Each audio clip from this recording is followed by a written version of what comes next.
Telespettatori di Antenna 3, buona giornata e ben ritrovati con la prima edizione dei nostri telegiornali che in questa vigilia di Ferragosto vi terrà compagnia come sempre fino alle 14:30. Un'edizione ricca di notizie, di collegamenti, quella di oggi per fare il punto proprio sul Ferragosto, primo Ferragosto con il Green Pass, collegamenti dalle località di mare e di montagna, ma cominciamo subito con due notizie di cronaca, perché quella di oggi si apre purtroppo come una giornata, l'ennesima di sangue sulle strade della nostra regione. L'ultimo incidente in ordine di tempo si è verificato questa mattina, poco prima delle 10, in provincia di Treviso, a Susegana, all'altezza della cantina Borgo Luce, lungo la Pontebana. C'è stato, lo vedete dalle immagini che ci ha inviato poco fa la collega Lina Paronetto, c'è stato uno scontro tra un'auto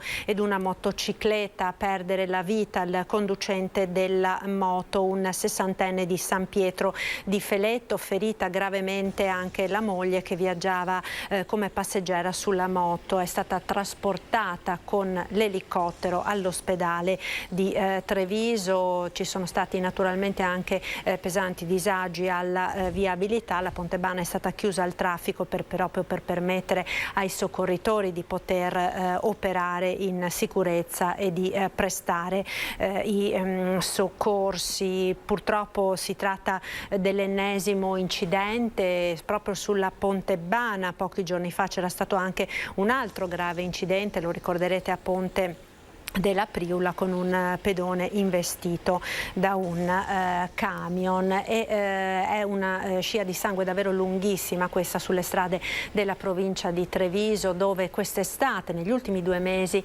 ci sono state 21 vittime della strada. E l'altro incidente verificatosi appunto nelle ultime ore sulle strade del Veneto si è verificato ieri sera a Dolo, dove i vigili del fuoco sono intervenuti in via Marco Polo, all'altezza dell'incrocio con via Calcroci, per la fuoriuscita autonoma di una vettura che, rovesciandosi e sfondando una ringhiera di recinzione, è finita nel cortile di un'abitazione. Il conducente purtroppo è morto sul colpo. Nonostante i soccorsi non è stato possibile far altro da parte dei medici e dei sanitari del 118 intervenuti sul posto che constatare il decesso di Luciano Lana, 61enne di Mira. Sul posto anche i vigili del fuoco. Ed ora cominciamo a parlare di questa vigilia di Ferragosto, di come ci si sta preparando nelle nostre località, nelle località appunto di vacanza. Cominciamo da Jesolo. Vedo che abbiamo in collegamento il sindaco di Jesolo, Valerio Zoggia. Buongiorno sindaco, grazie per essere con noi. Buongiorno. Dovremo fra poco anche avere Angelo Faloppa, che è il presidente della Confcommercio Sandona Jesolo, per fare il punto anche sulle attività, insomma, come ci si sta preparando ad affrontare questo Ferragosto, primo Ferragosto con il Green Pass e con delle nuove misure anche che sono state decise dall'amministrazione comunale per evitare assembramenti e la cosiddetta movida selvaggia. Sindaco, come avete deciso quindi di affrontare questo weekend, insomma, che sicuramente sarà di grande afflusso sulla spiaggia di Jesolo? Sì, diciamo che Jesolo non è pieno di gente, di più, siamo strapieni di gente, e tra l'altro prevediamo anche che arriveranno con il pomeriggio in serata diversa gente per domani, e quindi diciamo la nostra preoccupazione è soprattutto gli assembramenti che si possono creare ancora più numerosi, e quindi questa sera facciamo questa prova, questo esperimento che abbiamo concordato con la questura sulla zona ovviamente più frequentata, che è la zona di Piazza Mazzini e Piazza Aurora, di fare una serie di sensi unici per le persone che camminano, per evitare che si incrociano e che si creano questi assembramenti. Ovviamente è un esperimento non facile, proviamo, se funziona poi lo applicheremo anche i prossimi giorni, i prossimi weekend, già da domani, eccetera. Se non funziona, torneremo a quello che è. Io volevo approfittare di questo momento per ci sono sicuramente dei telespettatori che ci ascoltano e che hanno intenzione di venire a Jesolo. Noi siamo ben felici di accogliere più gente possibile a Jesolo, però di evitare, se è possibile, di andare tutti al centro di Jesolo, ma non solo a Piazza Mazzini, nella zona centrale, da Piazza Marconi a Piazza Aurora, eccetera. Ma abbiamo, per esempio, per coloro che non vanno sugli alberghi o sugli appartamenti, abbiamo tutta la zona della Pineta, che è molto meno frequentata e sicuramente accogliente, perché c'è una spiaggia con meno gente, quindi si può stare più tranquilli, per evitare appunto tutte queste persone messe assieme, che si può tranquillamente venire a Jesolo, stare più distanziati, stare più tranquilli, e quindi utilizzare quel chilometro abbondante che abbiamo di spiaggia in Pineta, che è poco frequentato perché non ci sono alberghi e pochi appartamenti, quindi è molto più libera. Ecco, quindi un appello naturalmente alle famiglie, a tutti coloro che in questo fine settimana, ovviamente complice anche il gran caldo, tenderanno appunto a riversarsi sulle spiagge anche per trovare un po' di refrigerio. Ma Sindaco, per quanto riguarda la serata, insomma, sappiamo, no, che il momento più critico sarà poi quello della serata, la serata del Ferragosto, con soprattutto tanti giovani che tra l'altro le discoteche, lo ricordiamo, sono chiuse, i ragazzi hanno voglia di far festa e quindi tenderanno a riversarsi in quelle che sono le zone tradizionali, diciamo, del divertimento cittadino. Sì, sicuramente le discoteche chiuse creano più problemi, ma nessun problema, i ragazzi che vengono pure, che si divertono, è giusto, però bisogna stare un po' attenti a non eccedere, quindi va bene se sui locali si beve qualcosa, ma non ubriacarsi, non drogarsi, non litigare quando c'è tanta gente, magari piccoli episodi o fraintendimenti ci possono essere, quindi di evitare di litigare, episodi che purtroppo sono successi e che speriamo non succedano più. Comunque le forze dell'ordine domani, ma anche oggi, sono tantissime, tra Polizia di Stato, Guardia di Finanza, Carabinieri e la nostra Polizia Locale, che è ovviamente tutta impegnata su più fronti, perché avremo, spero di no, delle chiamate anche per incidenti e altre cose, quindi si può divertire anche senza eccedere su certe situazioni che possono solo far male anche le persone. Ecco, lei accennava al bere, no, Sindaco? L'ordinanza anti-alcol è già in vigore da svariate settimane. A Jesolo sta producendo dei risultati? Sì, diciamo persone che vanno in giro con le bottiglie ce ne sono ancora. Ovviamente vengono fatte anche delle sanzioni. Ricordo per chi è in ascolto che dalle 6 del pomeriggio, no, dalle 16 del pomeriggio fino alle 6 del mattino dopo, per tutto agosto, non Ferragosto, non è possibile detenere o consumare alcol nei luoghi pubblici, cioè spiagge, strade, piazze, eccetera, però si può tranquillamente bere nei locali, rispettando ovviamente le norme anti-Covid. Quindi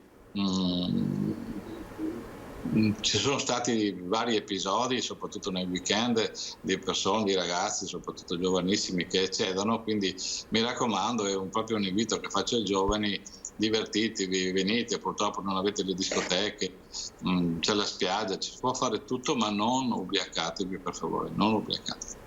Ecco, a proposito di locali, vedo che si è collegato Angelo Faloppa, presidente della Confcommercio San Donà Jesolo. Buongiorno Faloppa, grazie per essere con noi. Allora, abbiamo sentito, no, dal sindaco, Jesolo non è piena ma di più, insomma sold out su tutto il litorale, peraltro appunto Ferragosto, primo Ferragosto, con la novità di questo Green Pass che è stato introdotto come per arginare ovviamente i contagi.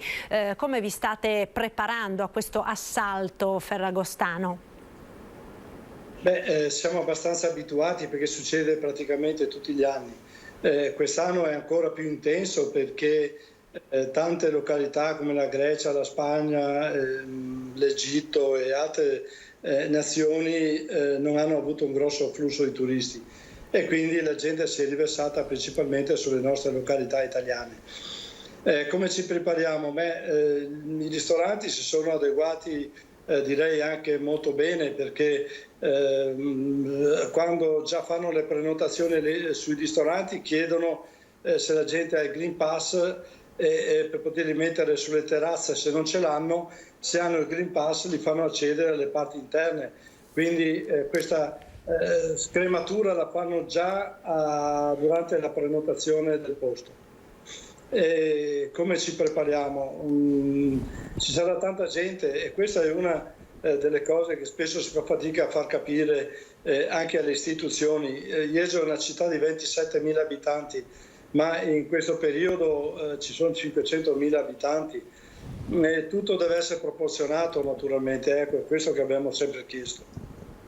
Ecco, abbiamo sentito dal sindaco, no, che i rinforzi per quanto riguarda le forze dell'ordine sono arrivati, ci sono anche come dire, importanti sforzi proprio dal punto di vista sanitario, no? Perché sappiamo insomma che la situazione è molto particolare. Proprio notizia di queste ore anche dell'allargamento del punto tamponi, quello organizzato anche dall'Associazione Jesolana Albergatori, che ora verrà esteso anche a tutta la cittadinanza, insomma, sia per coloro che non hanno il Green Pass, sia per tutti coloro che preferiscono insomma farsi un controllo. Quindi anche sotto questo fronte, diciamo, l'impegno è massimo per garantire la sicurezza, diciamo, a 360 gradi di tutti coloro che decidono di passare le vacanze sul nostro litorale, no, Sindaco? Sì, diciamo, io volevo prima approfittarne dell'intervento che ha fatto il Presidente Falloppa, perché diciamo, la gente che sta facendo i tamponi, ovviamente siamo stati un po' presi alla sprovvista quando c'è stato l'obbligo soprattutto per i tedeschi, che per fortuna ce ne sono tanti, quando rientrano in Germania, finite le vacanze, devono avere un tampone fatto almeno 48 ore prima, e quindi è stata una cosa che è stata decisa qualche giorno fa e quindi non eravamo preparati. Quindi assieme con l'AIA, oltre diciamo, a quello che sta facendo l'ASL, che per esempio davanti all'ospedale abbiamo, oltre che la struttura fissa, quella che abbiamo da tanti mesi, c'è anche l'altro ieri c'è anche il bus, quello che fa i tamponi al volo, chiamiamo così. Ma abbiamo pensato appunto assieme all'Associazione Albergatori di creare questo punto prelievi che è il Pala Invent, dove facciamo i vaccini, ma ovviamente su accessi diversi, in modo da favorire, in qualche modo supportare quello che è l'attività che sta facendo l'ASL, perché effettivamente c'è tantissima gente. Anche stamattina sono andato 2 volte a fare delle verifiche, c'è una bella coda di gente che sta aspettando, e chi ha qualche sintomo e quindi vuole essere tranquillo, e chi anche deve rientrare, quindi ovviamente per rientrare a casa, sta finito le vacanze, deve farsi questo tampone. Quindi diciamo, stiamo cercando di fare il massimo per favorire anche il rientro dei nostri graditi ospiti.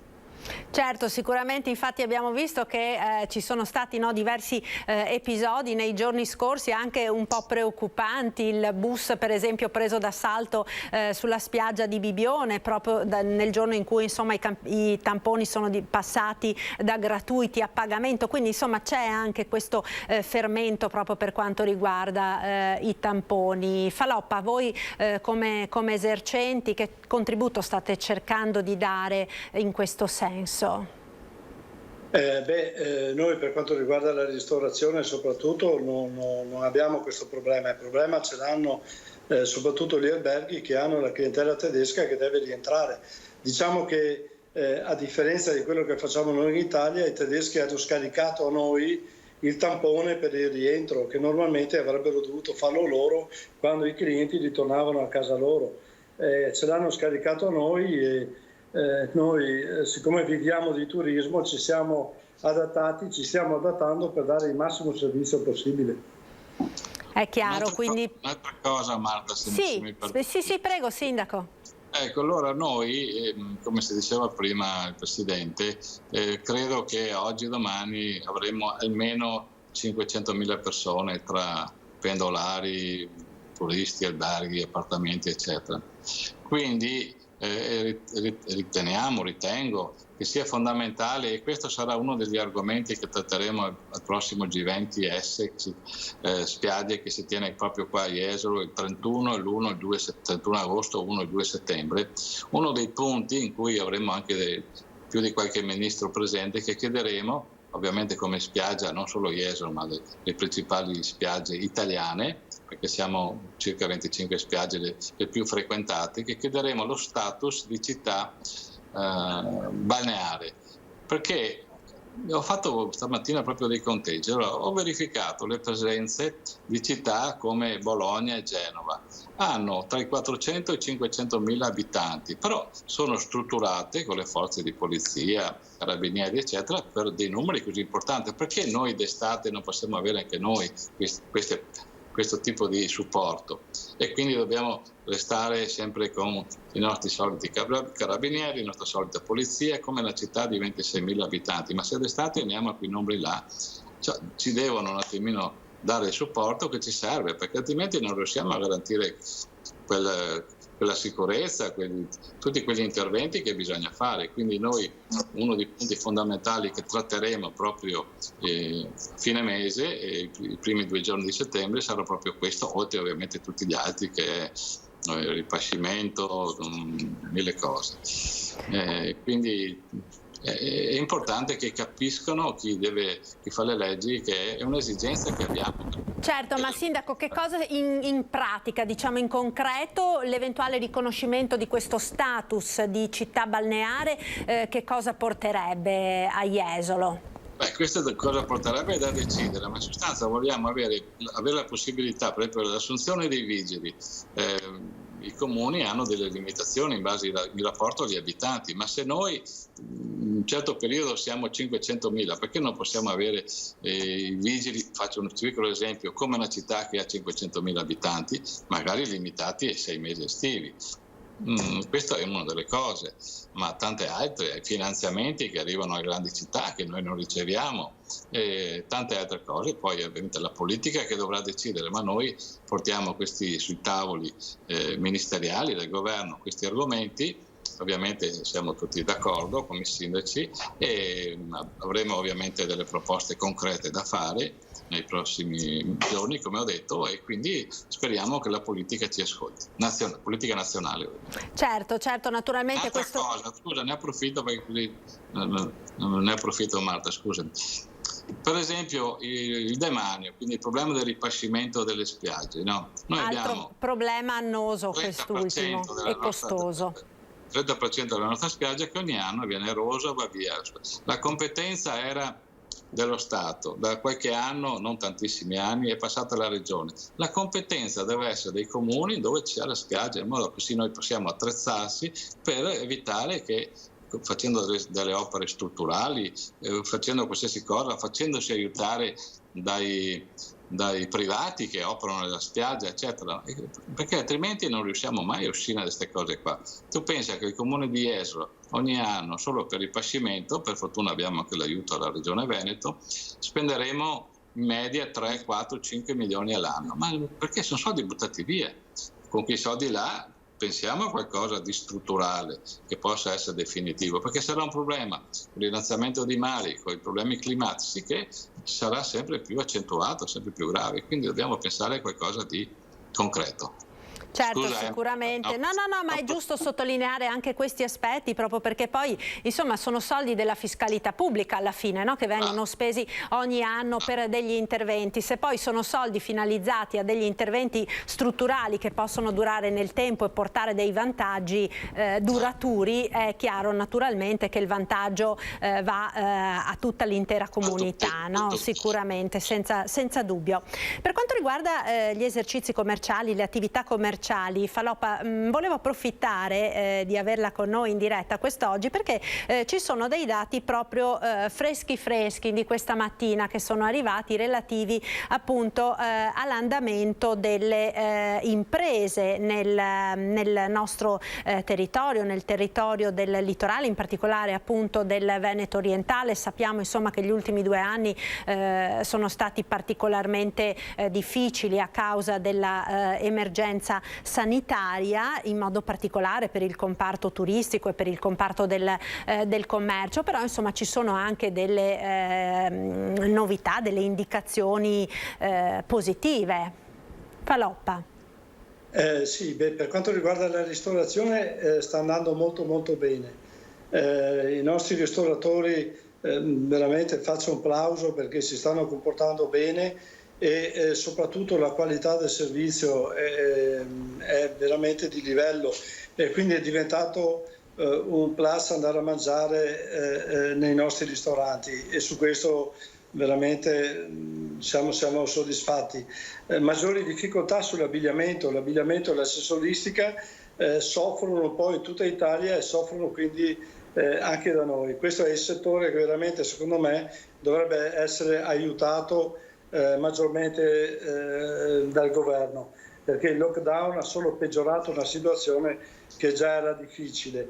Mentre per quanto riguarda il ricettivo, sia appartamenti che gli alberghi nostri, abbiamo grande soddisfazione sia per il mese di luglio che il mese di agosto.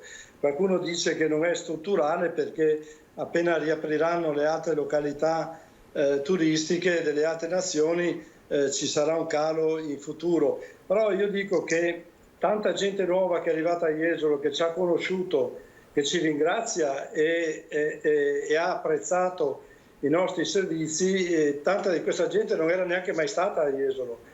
Quindi è nuova clientela che se siamo bravi e professionali la potremo fidelizzare. Quindi siamo ottimisti che il buon servizio, il buon trattamento farà gioco a noi in futuro. Ecco Faloppa, ne accennavamo prima, no, al discorso del Green Pass. Nello specifico, nelle località diciamo di vacanza, come sta andando? Perché insomma abbiamo sentito anche delle notizie e le abbiamo riportate nel corso dei nostri telegiornali di questi ultimi 10 giorni, insomma delle notizie anche sgradevoli di alcuni esercizi commerciali che rispettano le regole, che invece sono stati per esempio presi di mira dai Novax. Nelle zone di vacanza, insomma, come sta andando in questo senso? Anche noi abbiamo avuto alcune di queste situazioni negative. La gente, un Novax è uno che per principio non accetta niente di quello che gli viene suggerito o imposto. E quindi un Novax è pronto a discutere ed è pronto anche a offendere quelli che invece ci credono.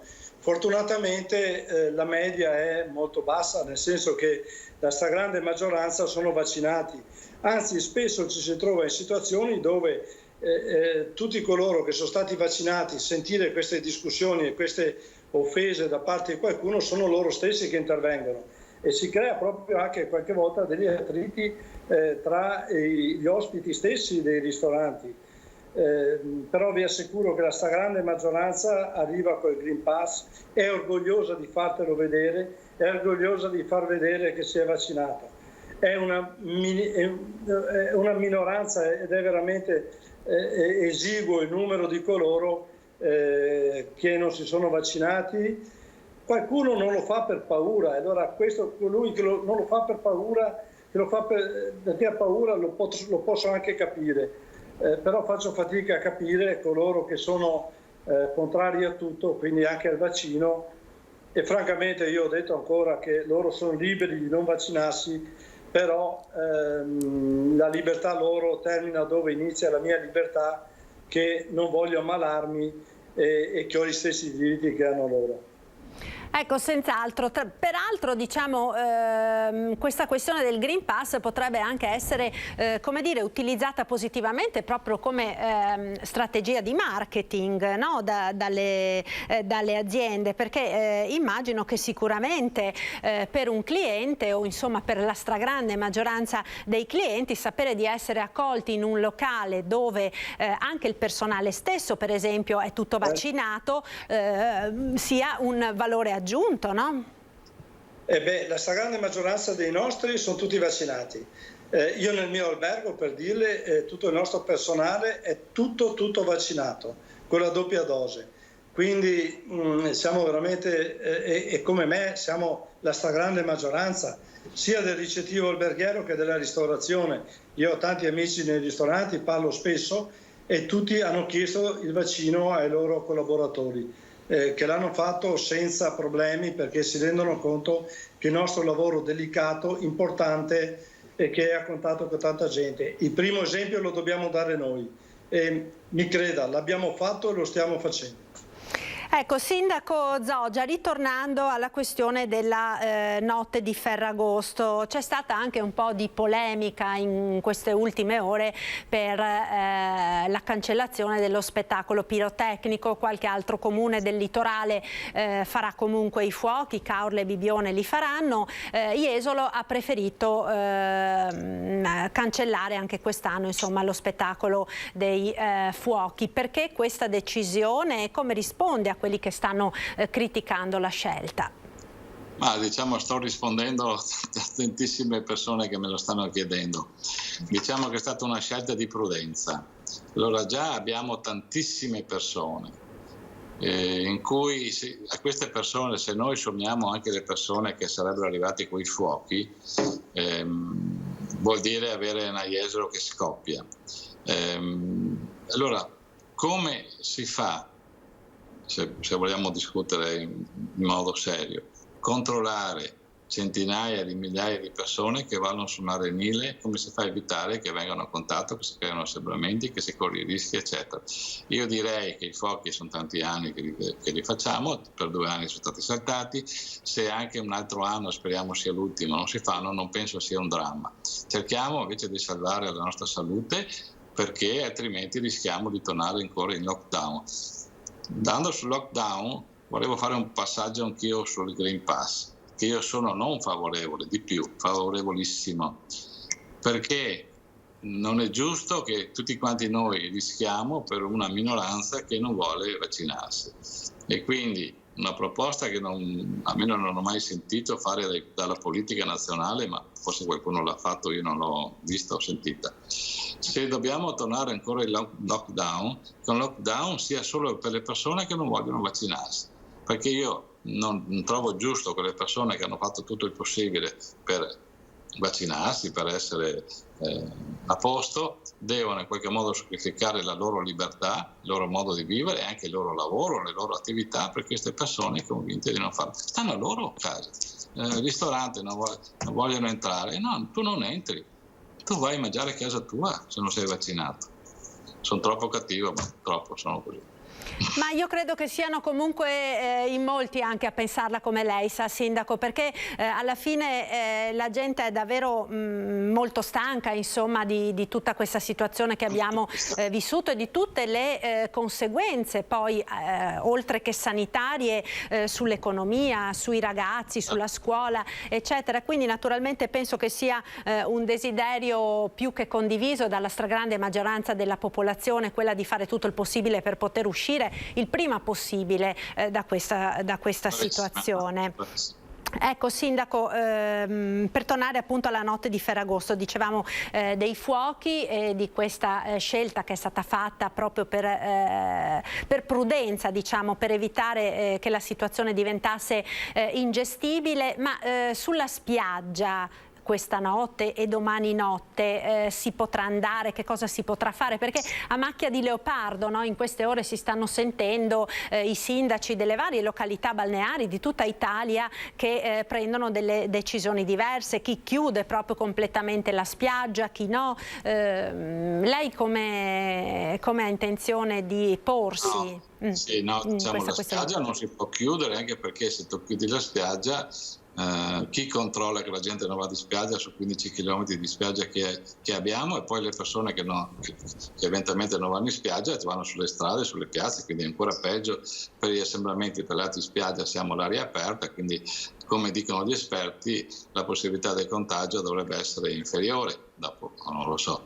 Quindi no, assolutamente. I fuochi invece è stata una decisione prudente, come abbiamo detto prima, perché si fanno a un determinato posto, la gente tende ad andare più vicino possibile e quindi si creano degli assembramenti con centinaia di migliaia di persone, impossibile controllare. Quindi i miei colleghi che lo fanno probabilmente hanno delle realtà diverse in cui in qualche modo è possibile controllare gli accessi, eccetera. A Jesolo è impossibile.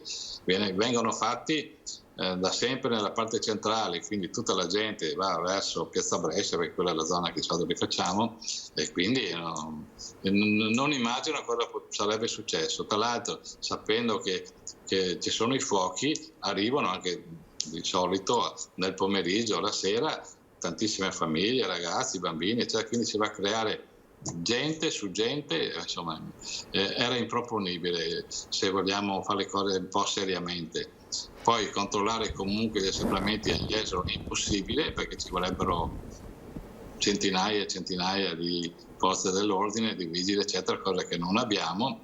L'unica cosa che mi preoccupa, e questa è sicuramente una preoccupazione soprattutto di questi 2 giorni, è che non ci siano, come dicevamo all'inizio, degli eccessi, e quindi che la gente si autocontrolli, perché se cominciano a chiamare i vigili, la polizia, i carabinieri per zuffe, che per fortuna quest'anno di grave non è successo nulla, salvo purtroppo qualche rapina, eccetera, ma non pericolose.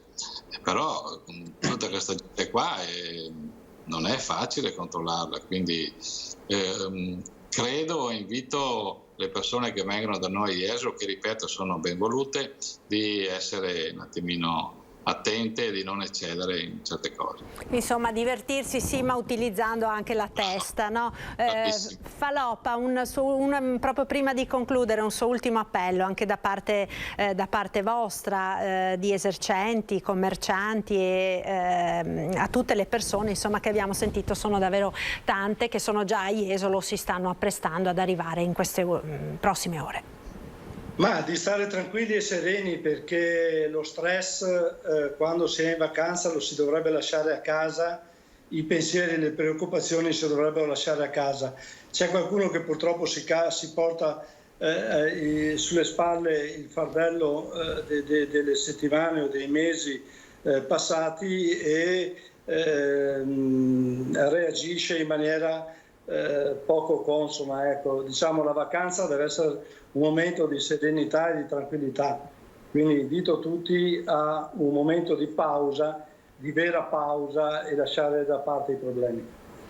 Grazie, allora io vi ringrazio per essere stati con noi, grazie a Valerio Zorgia, sindaco di Jesolo, grazie ad Angelo Faloppa della Confcommercio di San Donà Jesolo, un saluto, grazie e buon Ferragosto. Ciao anche a te, Marta, a tutti i telespettatori. Saluti. Ciao. Allora noi ora diamo la linea alla regia, ci fermiamo per qualche istante di pubblicità. A tra poco.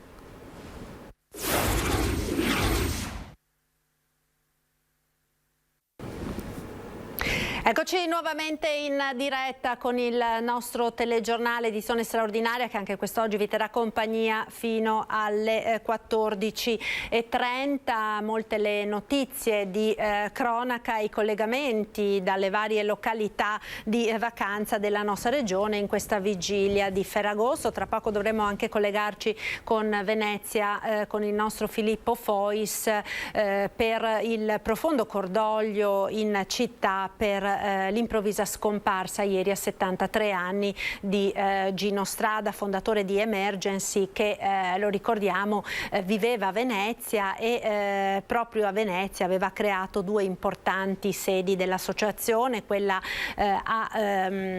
all'isola della Giudecca e quella a Marghera. Tra poco quindi il collegamento, ed è davvero unanime a Venezia il cordoglio e l'omaggio appunto a questa grande persona che è stata Gino Strada.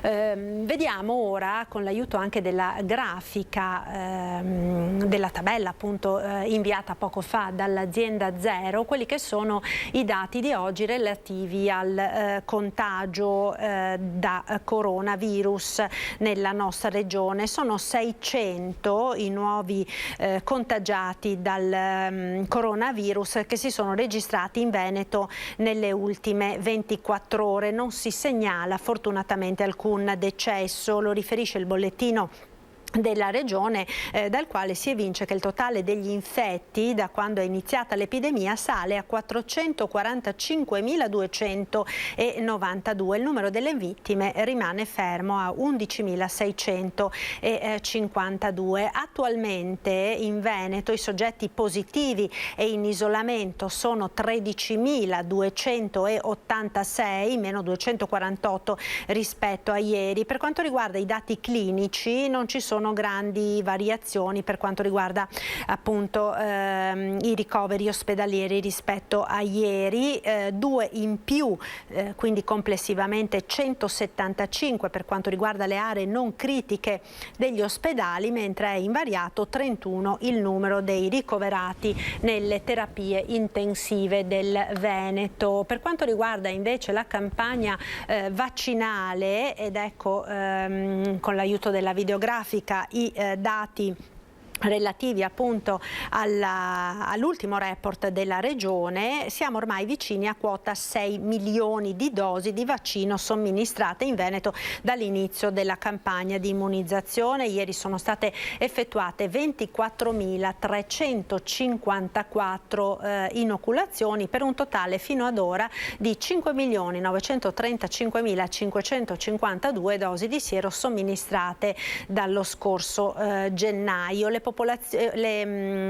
persone che hanno completato il ciclo vaccinale sono il 57,8% della popolazione residente, mentre tra i giovani nella classe d'età 12-19 il 44,3% ha ricevuto almeno una dose. Ricordiamo naturalmente che tutta la fascia d'età di popolazione compresa tra i 12 e i 25 anni può ora accedere ai centri vaccinali della Regione del Veneto con accesso libero, quindi senza necessità di prenotazione, mentre in alcune ASL, come per esempio quella di Treviso, ma vedremo dopo il servizio, nella giornata di Ferragosto, quindi nella giornata di domani, è prevista la vaccinazione ad accesso libero per tutti, per chiunque quindi voglia sottoporsi alla immunizzazione.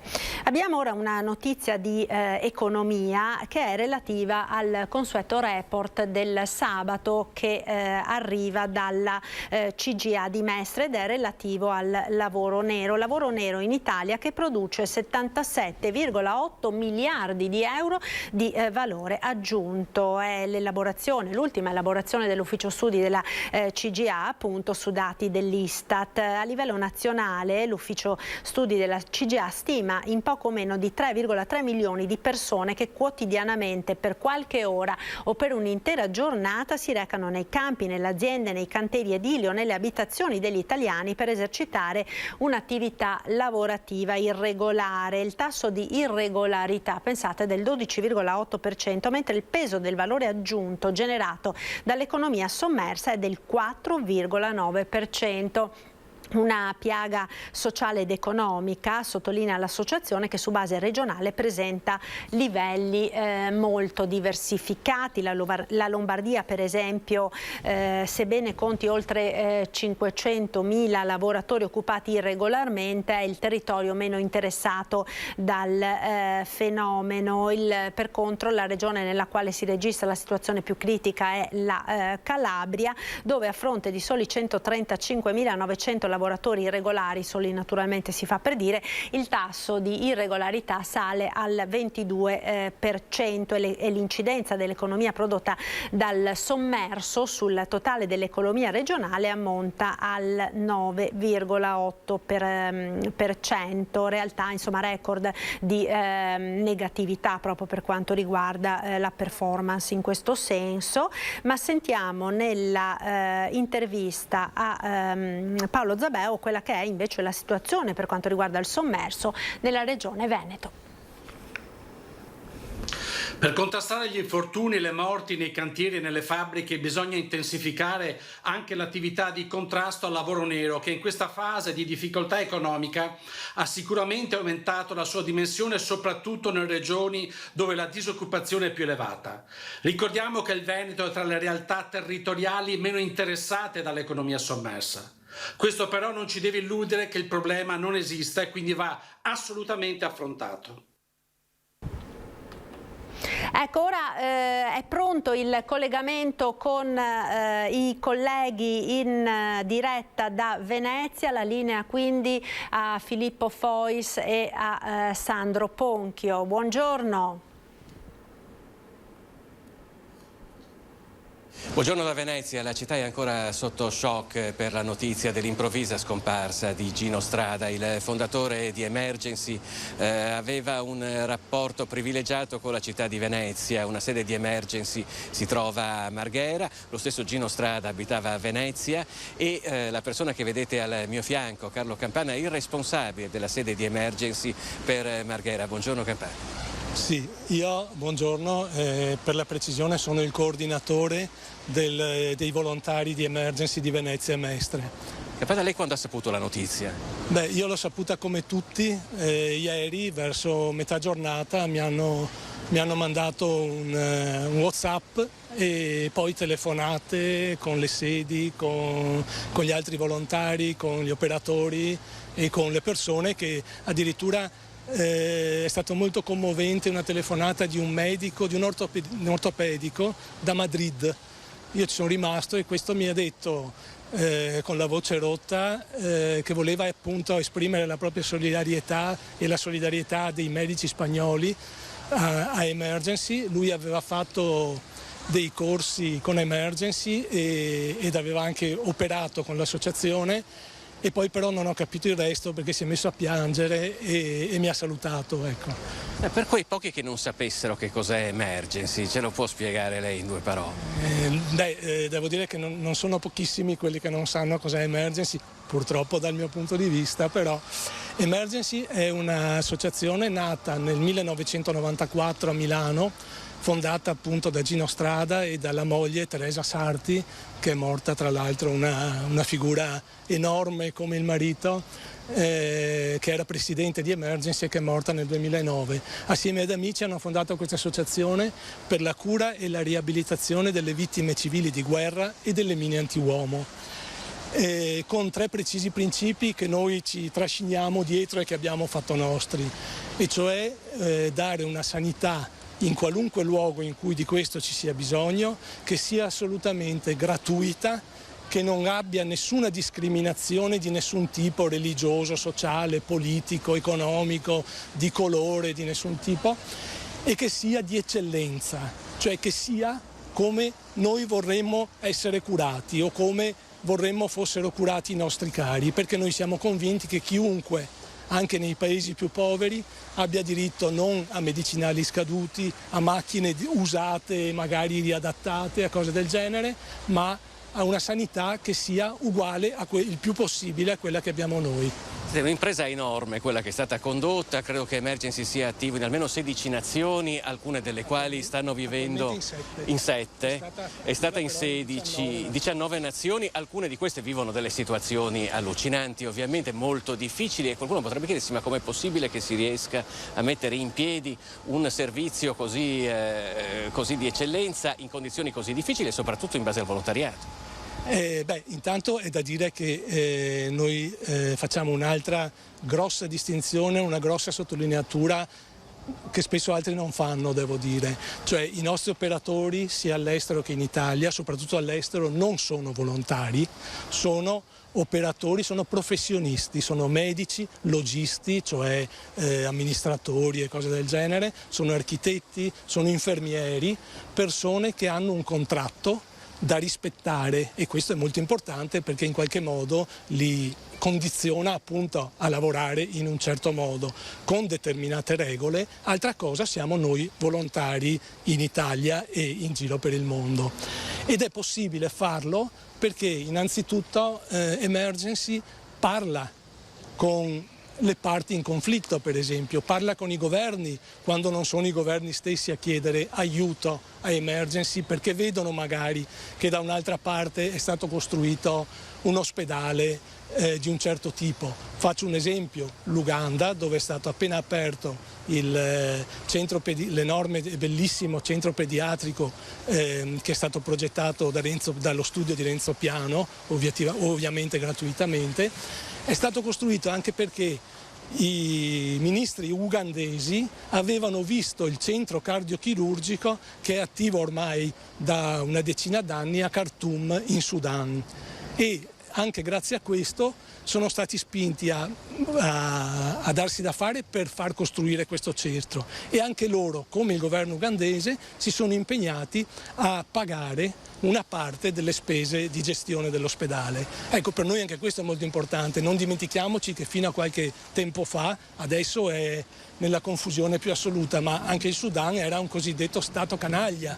Ecco, per noi anche il fatto che uno Stato, invece di comprare cannoni, invece di arricchire i propri possidenti, invece di fare le guerre, destini una parte dei propri soldi a curare la propria popolazione, per noi è una cosa fondamentale, importantissima, ed è soprattutto un esempio per queste popolazioni, per questi governi e anche per noi, che certe cose si possono fare a casa loro, ma a casa loro davvero, non come artatamente e fraudolentemente ci dice qualcun altro qui in Italia.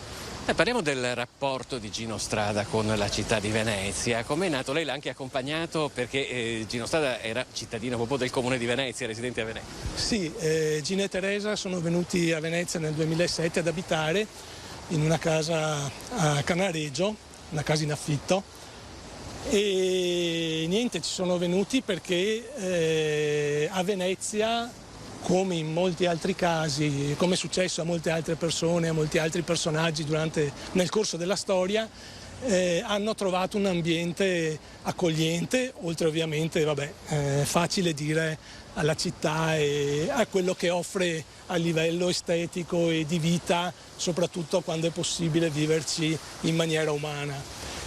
Faccio solo un esempio riguardo a questo, e anche che però ci dimostra come erano le persone.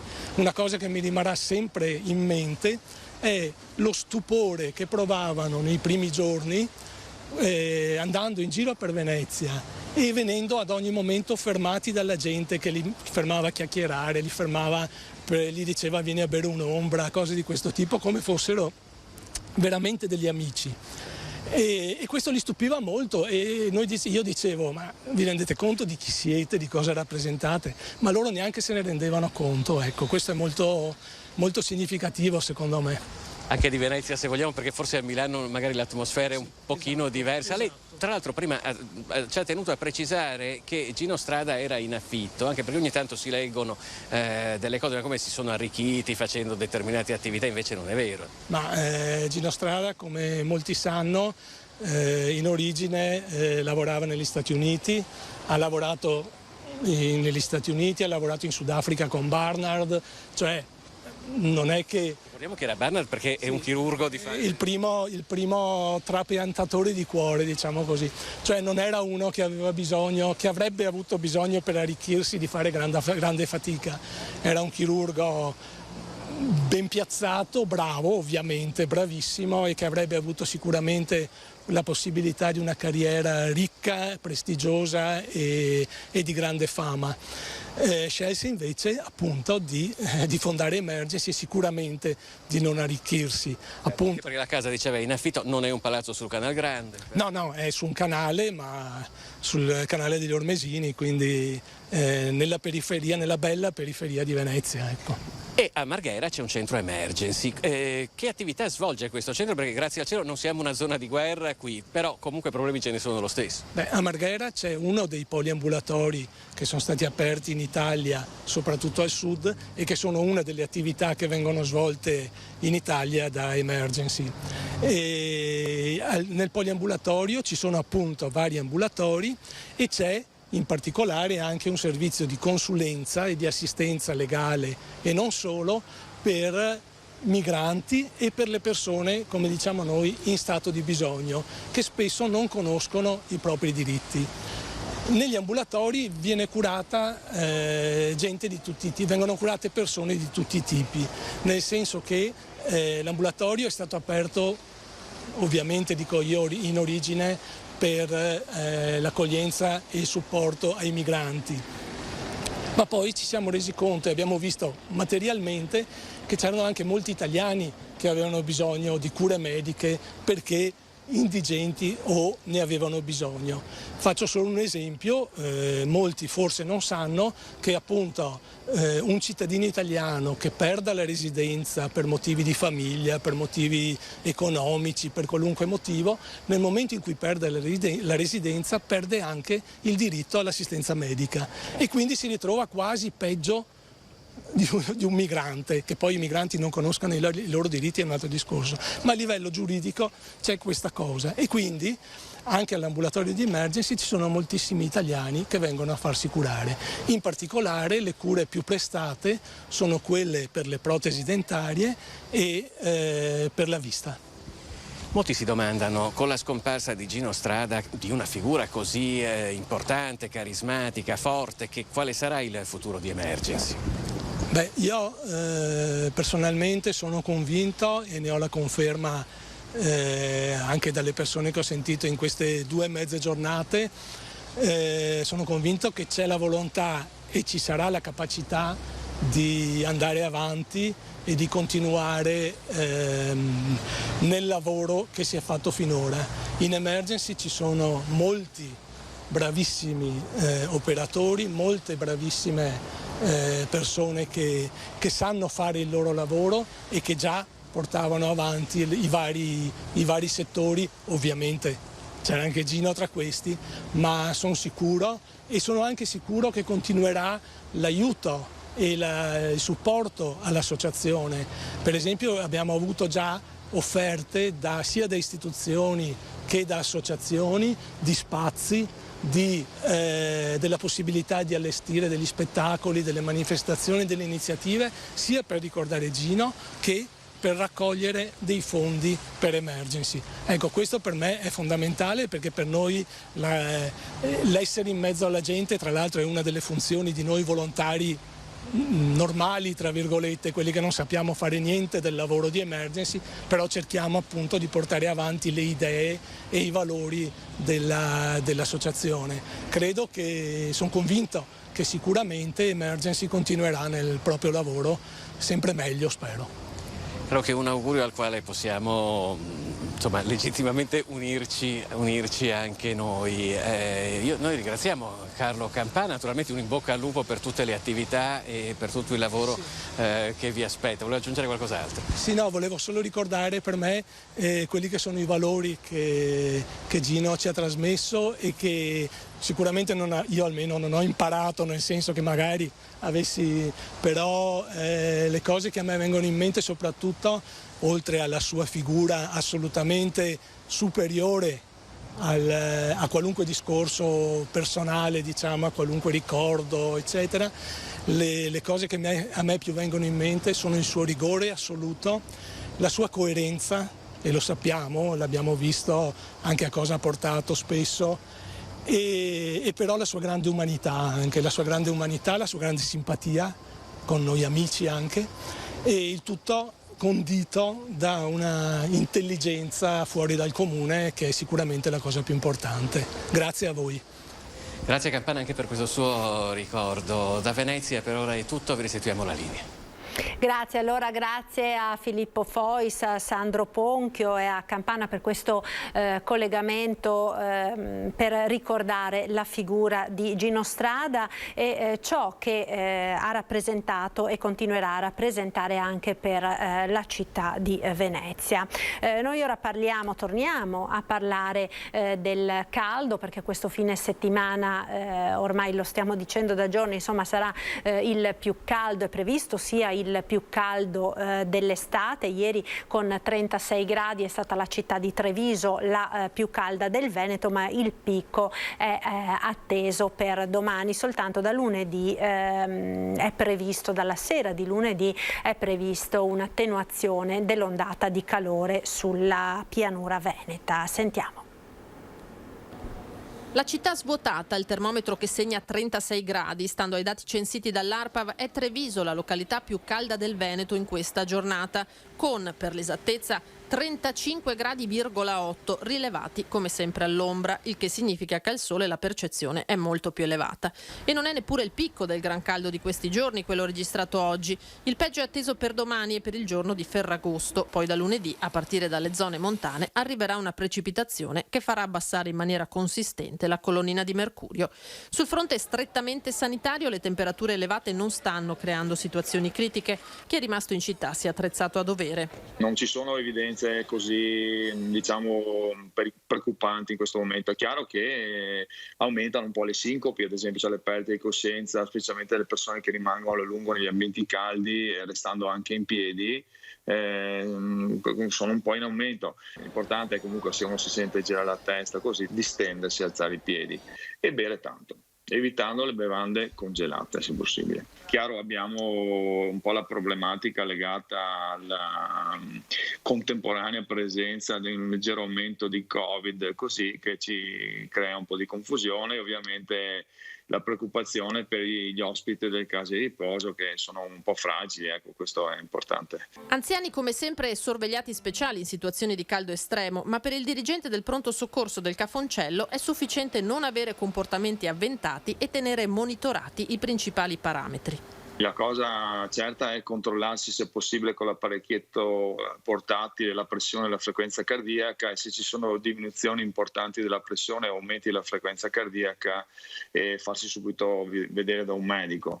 L'importante è idratarsi, magari integrare con del magnesio, del potassio, perché c'è un'aumentata sudorazione, ma alternativamente verdura e frutta come da buona tradizione, evitando i cibi pesanti e non esporsi al caldo diretto, quindi non uscire nelle ore più calde.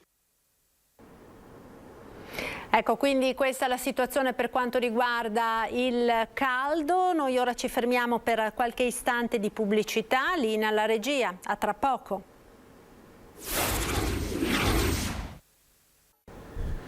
Eccoci nuovamente in diretta, in studio, con questa puntata del nostro telegiornale, in gran parte dedicata alla vigilia di Ferragosto, questa vigilia di Ferragosto bollente, contrassegnata da molte partenze, da grande affluenza verso tutte le principali località turistiche della nostra regione. Per fare il punto saluto i miei ospiti. Abbiamo in collegamento Massimiliano Schiavon, presidente di Federalberghi Veneto, grazie per essere con noi, e Francesco Berton, presidente di Assocamping Cavallino Treporti. Buona giornata, buona vigilia di Ferragosto. Allora Schiavon, come sta andando dal mare ai monti al lago? Insomma, il Veneto sembra davvero confermarsi quest'anno come meta molto gettonata del turismo, soprattutto di casa nostra, ma non solo. Ma intanto buongiorno a tutti. Sì, siamo alla vigilia di una giornata che sarà molto intensa per tutti i nostri operatori del settore ricettivo del Veneto, in particolare anche quelli del settore alberghiero. Oggi abbiamo avuto una giornata anche da bollino rosso sulle strade e c'è stato anche un cambio di clientela per la settimana che adesso si appronta a essere quella centrale di Ferragosto. Ha detto bene lei, stiamo registrando dei dati, dei segnali positivi, soprattutto nel mese lo avevamo già visto nel mese di luglio, ma in particolare anche in questo d'agosto, e dei segnali che lasciano tutto sommato anche presagire un settembre interessante, salvo ovviamente complicazioni di altro genere. Devo dirle che la variabile, e questo secondo me è il punto interessante rispetto alla stagione 2020, la variabile particolarmente positiva è un ritorno degli stranieri, perché in un mese come quello di agosto, che di solito è appannaggio della clientela italiana, no? Il Ferragosto italiano, registriamo invece una alta percentuale di clientela estera che evidentemente ha scelto la nostra regione, le nostre coste, i nostri laghi per venire a passare le loro vacanze, probabilmente anche non potendo usufruire di viaggi intercontinentali o raggiungere mete esotiche, hanno deciso di frequentare la nostra regione, che tra l'altro ha un'offerta importante sia per la montagna, per le spiagge, dicevo, e per i laghi, ma anche le città d'arte, e soprattutto facilmente raggiungibile anche con i mezzi propri. Ecco, facendo un po' il punto delle varie località, chi è che sta come dire, guadagnando di più, chi invece ha ancora qualche criticità, qualche difficoltà? Insomma, ne abbiamo parlato tante volte nel corso di questi lunghi mesi. Il settore del turismo è quello che ha pagato forse il prezzo maggiore alla pandemia, e che in quest'estate 2021, nonostante insomma tutto quello che sappiamo sulla situazione sanitaria, comunque insomma si sta cominciando a risollevare, anche con dei numeri, appunto, come lei accennava, molto buoni per alcune aree. Ma certamente la fa da padrone il settore, diciamo, del balneare, del leisure, per usare un termine internazionale, quindi le spiagge ed il lago in questo momento hanno una forte pressione della domanda e dei tassi di occupazione estremamente interessanti. In queste 2 settimane centrali di Ferragosto stiamo rasentando tassi di occupazione che superano il 94%. È chiaro che dobbiamo scontare un inizio di stagione deficitario, è partita un po' tardi, però va anche detto, i numeri sono numeri, che nel mese di luglio ed agosto abbiamo dei valori molto vicini sulla costa e sul lago a quelli che erano i numeri del 2019. Purtroppo non possiamo dire altrettanto ancora per le nostre città d'arte, in primis Venezia piuttosto che Verona. È vero che il mese di agosto non è mai stato un mese di picco e di punta di presenze per queste città, ma diciamo è un fenomeno che purtroppo continuiamo a registrare di sofferenza, con tassi di occupazione che arrivano mediamente al 60% quando abbiamo delle punte interessanti in prossimità del weekend. Nel midweek ovviamente si fa ancora un po' fatica. Qui ci sarà un po' da attendere, a mio avviso. Dovremo attendere la ripresa anche dei voli intercontinentali, con l'apertura dei mercati asiatici piuttosto che quelli del Pacifico, quindi degli Stati Uniti, che restano un cliente e un mercato estremamente importante per le nostre città d'arte. Ecco, stiamo intanto vedendo delle immagini del Cavallino Tre Porti. Francesco Berton, per quanto riguarda diciamo le strutture dei campeggi, no? Lei è il presidente di Asso Camping, come sta andando questa stagione, questo Ferragosto sul litorale del Cavallino, dal punto di vista appunto delle strutture ricettive plein air, che riscontri sta avendo? Assolutamente, mi sento di confermare la perfetta analisi che ha fatto il presidente di Federalberghi Schiavon, con un unico appunto per quanto riguarda i campeggi, nel senso che noi storicamente le nostre strutture hanno un pubblico, diciamo, di stranieri prevalentemente. Il pubblico più affezionato appunto sono gli ospiti tedeschi o del nord Europa, e anche quest'anno si sta confermando questa tendenza, insomma, anche in questo periodo che solitamente sono le vacanze degli italiani. Comunque, diciamo, la percentuale di ospiti stranieri è ancora molto molto alta, si attesta intorno al 70-80%. È stata sicuramente un'estate che ha visto un crescendo di presenze. Abbiamo avuto la Pentecoste, che per noi che è sostanzialmente il Ferragosto dei tedeschi, e che è stata un po' l'inizio. Quest'anno abbiamo potuto aprire per Pentecoste, quindi è stato l'inizio ufficiale dell'estate, che ha visto ovviamente un calo rispetto al 2019-2018, ma che ha visto comunque da lì sono cominciati ad arrivare i segnali positivi, ed è stato appunto un crescendo che ha visto appunto un buon luglio. Siamo arrivati a fine luglio con con un'occupazione di quasi l'80%, per arrivare ai giorni attuali dove di fatto si sta registrando il tutto esaurito per questa e probabilmente anche per la prossima settimana. Questa è un po' la situazione nei campeggi, nel turismo all'aria aperta di Cavallino Tre Porti, ma un po' anche su delle altre strutture della costa veneta. Ecco, questo del 2021 è il primo Ferragosto con il Green Pass. Schiavon, per quanto riguarda le strutture alberghiere, sappiamo quelle che sono, no, le novità proprio per quanto riguarda questo Pass Verde, quindi quali sono le richieste che vi vengono maggiormente anche effettuate dai turisti sia stranieri che italiani che arrivano nelle strutture? Noi abbiamo registrato una forte pressione ai nostri centralini di informazione e ai centralini delle prenotazioni i giorni precedenti, soprattutto all'introduzione di questo provvedimento del governo. All'ultimo momento è arrivato finalmente un chiarimento su quelle che è l'applicazione all'interno delle strutture ricettive alberghiere, che ha rasserenato un po' gli animi di tutti e tranquillizzato anche gli ospiti che erano in attesa di confermare o meno le loro prenotazioni che avevano magari fatto settimane se non mesi prima. Direi che adesso tutto si sta svolgendo con regolarità.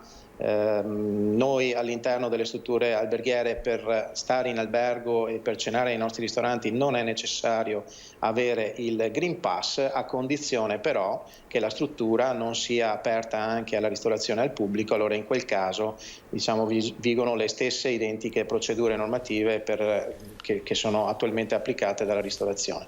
Devo dirle che c'è un atteggiamento di grande responsabilità anche proprio da parte degli operatori, che non hanno abbassato sicuramente il livello di guardia e di sicurezza a tutela dei loro ospiti, ma anche con una logica, se mi consente, di spirito di squadra, perché dobbiamo vedere il mese di settembre con grande responsabilità.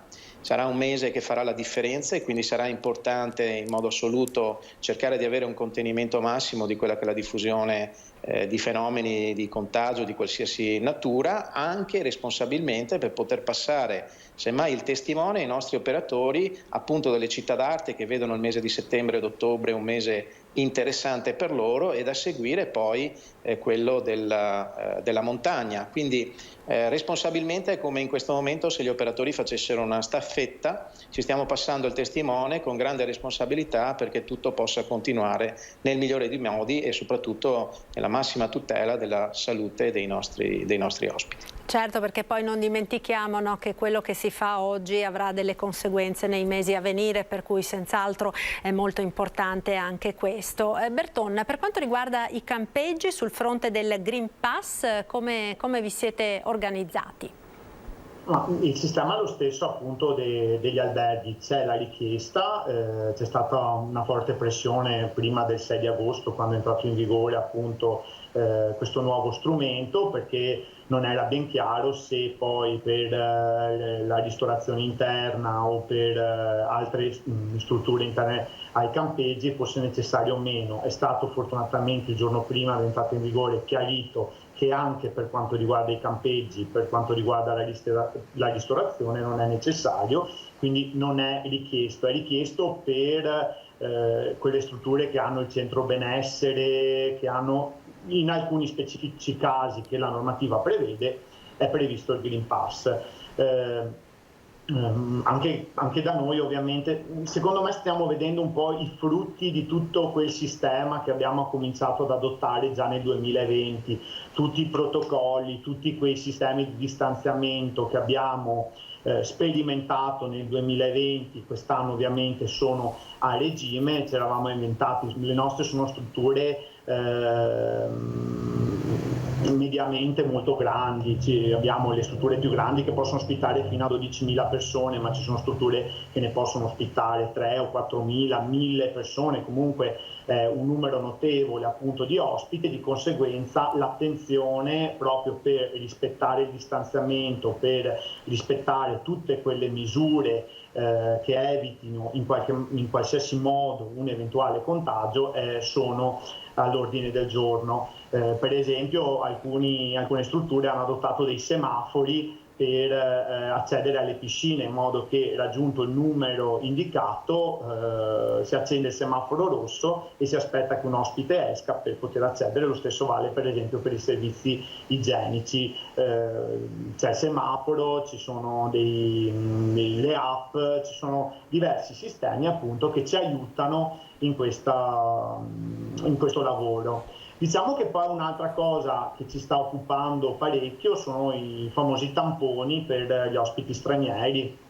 che anche su questo fronte, diciamo, ha visto una bella collaborazione tra il mondo dei campeggi, le altre associazioni del ricettivo, nel nostro caso l'amministrazione comunale di Cavagliano Tre Porti e l'ASL 4, perché appunto dal 1° di agosto per i turisti, in particolar modo tedeschi, che non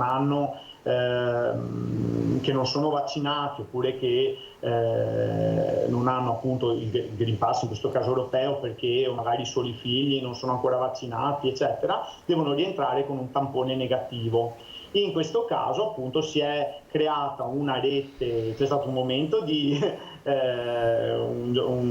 crisi, appunto perché il numero di tamponi necessario era veramente notevole, le strutture esistenti non erano in grado di rispondere alla domanda.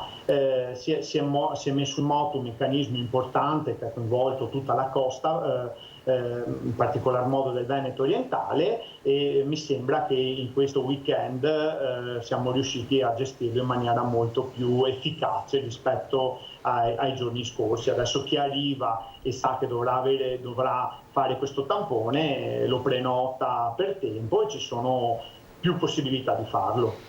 Ecco, infatti lei ha anticipato la domanda che volevo farvi, proprio quella sui tamponi, perché abbiamo raccontato nei nostri telegiornali in questi giorni questo assalto, no, che c'è stato da parte di moltissime persone, vuoi chi non aveva il Green Pass, vuoi gli stranieri, in particolare appunto i tedeschi che dovevano rientrare in patria con un tampone negativo ai vari punti tampone del nostro territorio. C'è stato questo assalto che insomma, diciamo, in questo momento sembra in qualche maniera essere gestito, seppur con numeri insomma sicuramente molto importanti di afflusso. Schiavon, per quanto riguarda gli alberghi, perché sappiamo insomma come no, la sicurezza, il requisito della sicurezza sia uno forse delle richieste maggiori, no, che vengono da parte della clientela in questo momento, in questa seconda estate di pandemia. Voi come vi siete attrezzati alla luce delle novità naturalmente che sono state introdotte? Intanto abbiamo fatto una buona palestra nel corso della stagione 2020, dove è stato adottato un protocollo sanitario diffuso in tutte le strutture, sul quale devo dire è stato fatto anche un ottimo lavoro da parte di tutti gli operatori. Protocollo che non è mai venuto meno, è sempre restato in vigore, attualmente anche applicato quotidianamente, quindi c'è un monitoraggio costante, la sensibilizzazione dell'ospite al mantenimento del distanziamento, di tutti i nostri collaboratori, soprattutto nell'utilizzo delle mascherine, sempre e comunque alle buone prassi, diciamo, di igiene, soprattutto delle mani, ed evitare i contatti con le superfici e quant'altro.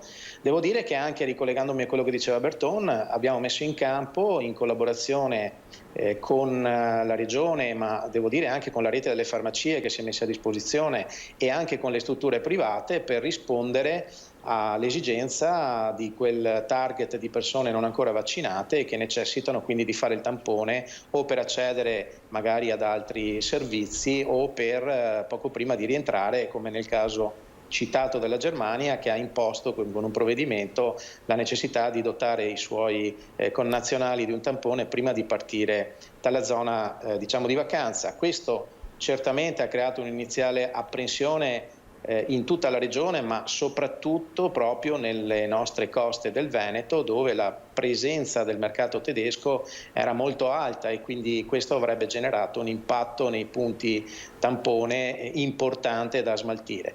Devo dirle che con le ULSS territoriali, con i dirigenti, consapevolmente anche con la regione del Veneto, forti di essere la prima regione d'Italia per i flussi turistici, ma anche forti della responsabilità che questo presuppone, siamo riusciti a mettere in campo iniziative pubbliche e private che riescono, con un po' di pazienza in qualche caso, perché dovete capire che sono migliaia e migliaia le persone che si rivolgono ai punti tampone, e comunque siamo riusciti a smaltire anche e a garantire questo un servizio che credo che sia doveroso per come le dicevo, una regione che vive di turismo come la regione Veneto, e soprattutto per tutti gli ospiti una garanzia di poter tranquillamente avere questo tipo di servizi e continuare le proprie vacanze in assoluta serenità.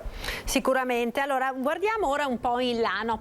Questo weekend, l'abbiamo detto, insomma è il weekend più caldo dell'estate, le previsioni insomma sono di sold out, possiamo dire, in quasi tutte le principali località di villeggiatura della nostra regione, con questa parentesi per le città d'arte che del resto insomma lo sappiamo non è certo a Ferragosto, anche prima del Covid, insomma il periodo di massima affluenza. Guardando a settembre, quali sono i sentori, diciamo, che voi avete sul fronte delle prenotazioni? Perché sappiamo, soprattutto per un certo tipo di turista in particolare, proprio quelli dei mercati tedeschi, no? Il mese di settembre è sempre stato un mese particolarmente appetibile, vuoi magari per i prezzi più vantaggiosi, vuoi per meno ressa. Molto spesso insomma sia le spiagge che le città d'arte che la montagna e il lago di Garda naturalmente sono frequentati da questo tipo di clientela. Il sentore, diciamo, per il mese prossimo com'è? Schiavon.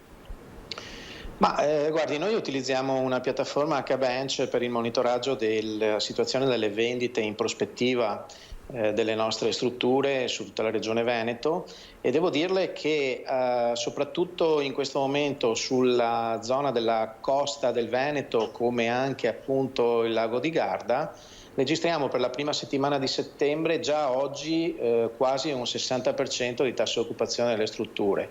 Per la seconda settimana di settembre siamo già al 50% di occupazione. Questo termine che io uso, dirle già, è un termine atipico, perché negli anni, in una stagione normale, la finestra di prenotazione, cioè il momento in cui il cliente decideva, avveniva con largo anticipo rispetto alla data d'arrivo. Addirittura quindi, da un anno all'altro, no? I tedeschi si prenotavano la stanza piuttosto che la piazzola in campeggio l'anno prima per l'anno dopo. È chiaro che ora è tutto cambiato. Assolutamente sì, ed era questo quello che volevo sottolinearle, il fatto di avere già per le prime 2 settimane di settembre dei tassi di occupazione che possono dirsi non elevatissimi, ma comunque che danno un segnale positivo dal 50-60%, in una stagione in cui la dinamicità è di una prenotazione molto sottodata, può far ben sperare, se poi anche le condizioni meteorologiche ci agevoleranno, in un settembre interessante. E per noi sarà fondamentale, per tutti gli operatori del turismo del Veneto e soprattutto del turismo balneare, riuscire a chiudere un mese di settembre in maniera assolutamente positiva. Questo darà un po' di ossigeno a tutte quelle aziende che, come ha detto il collega Berton, magari hanno perso l'ascensione e la Pentecoste nella fase iniziale dell'apertura della stagione e contano magari di recuperare un po' di lavoro sul mese di settembre. Quindi incrociamo le dita, operiamo con grande responsabilità e grande attenzione, come le dicevo, primariamente a garantire la salute e la tutela dei nostri ospiti, affinché possano continuare a prenotare anche per tutte le prossime settimane. Ecco Berton, sul fronte dei campeggi come sta andando in questo senso la prenotazione? Dobbiamo dire che negli ultimi anni settembre ci ha regalato sempre delle belle sorprese, nel senso che se, giustamente come si diceva, il tempo ci aiuta, il meteo ci aiuta, il settembre è sempre stato un buon mese per quanto riguarda le presenze, per quanto riguarda gli afflussi. Lo è stato anche l'anno scorso, perché di fatto a salvare la stagione 2020 è stato proprio la coda, la fine, perché fino a tutto il mese di settembre si sono registrati notevoli afflussi. Anche mi sento di confermare assolutamente la tendenza che c'è per il mondo alberghiero è la stessa che c'è per il mondo dei campeggi. Fino a metà settembre il tasso di occupazione, di prenotazione è buono, forse anche fino alla terza settimana, e poi l'ultimo periodo dipenderà molto dalle condizioni meteo. Vi dico che molte strutture campeggi di solito avevano una stagione più limitata, magari rispetto al settore alberghiero, anche visto il tipo di strutture, appunto che puntano sull'aria aperta e quindi su strutture appunto scoperte all'aria aperta. Diciamo che adesso molti campeggi, in particolar modo a Cavallino Tre Porti, hanno previsto come data di chiusura il 15 di ottobre, quindi si guarda addirittura oltre settembre. Certo, sperando naturalmente che il tempo aiuti, sicuramente si può pensare anche ad una stagione più lunga e allargata, magari anche puntando anche sulla vicinanza, per esempio con Venezia, nonostante qualche problema, no, che c'è stato, Bertone, relativo ai mezzi di trasporto, con le polemiche di cui abbiamo molto parlato nelle ultime giornate. Io vi ringrazio per essere stati con noi e per averci aiutato a fare questo quadro, insomma, a 360 gradi del Ferragosto e anche di quelle che sono le proiezioni per il mese venturo per quanto riguarda il turismo nella nostra regione. Grazie quindi a Massimiliano Schiavon e a Francesco Bertone, buona giornata, buon lavoro naturalmente e buon Ferragosto, un saluto. Grazie. Buon Ferragosto anche a voi. Grazie, saluti, grazie. Noi ora torniamo a parlare del caldo, perché dicevamo, no, che è atteso proprio per il giorno di Ferragosto il picco di questa ondata di calore lucifero, appunto, che sta mettendo a ferro e fuoco le nostre città. Per quanto riguarda gli ospedali, andiamo ora a Padova, perché nelle ultime ore c'è stato un notevole incremento dell'afflusso al pronto soccorso di persone con sintomi di disidratazione e colpo di calore. Sentiamo. Scatta l'allerta arancione per l'ondata di caldo che raggiungerà il picco massimo sabato 14 agosto. Le temperature percepite a Padova saranno intorno ai 36 gradi. Caldo che mette a dura prova non solo i soggetti più fragili, ma anche, se sottovalutato, può creare problemi nei giovani e nei bambini. Il crampo muscolare, la nausea, le vertigini, la sensazione di ipotimia e così via sono dei campanelli d'allarme per uno stato di disidratazione. Questi principali campanelli d'allarme, i consigli sono i classici: bere molta acqua e non bevande troppo zuccherate o alcolici, mangiare leggero, frutta e verdura, per i più giovani evitare lo sport e le corse nelle ore più calde e vestire con capi leggeri, soprattutto i bambini. Con gli anziani e i soggetti fragili evitare il fai da te e ricorrere alle cure mediche non appena si manifestino i sintomi della disidratazione. Aumentare l'introito di liquidi, il fatto di aumentare insieme all'introito di liquidi anche magari l'introito dei sali, il fatto per i pazienti cardiopatici di misurarsi un po' più spesso la pressione arteriosa, il fatto di consultare il proprio medico naturalmente se si presentano sintomi che mimano uno svenimento o cose di questo genere, perché vuol dire che in qualche maniera ci dovrebbero essere degli aggiustamenti dal punto di vista terapeutico. In queste settimane in media nel pronto soccorso dell'azienda ospedaliera e di quello del Sant'Antonio ci sono stati una trentina di accessi dovuti al caldo. Attenzione anche per i soggetti che hanno avuto il Covid con sintomi importanti. Chi ha avuto manifestazioni polmonari da Covid e ha ancora qualche riguardo di queste manifestazioni è ancora maggiormente esposto al rischio, perché naturalmente gli aggiustamenti respiratori e cardiovascolari saranno ancora non ottimali. Ecco, allora noi ci fermiamo per qualche istante con le nostre previsioni del tempo e poi la pubblicità. Subito dopo torneremo in studio con il proseguo del nostro TG. A tra poco.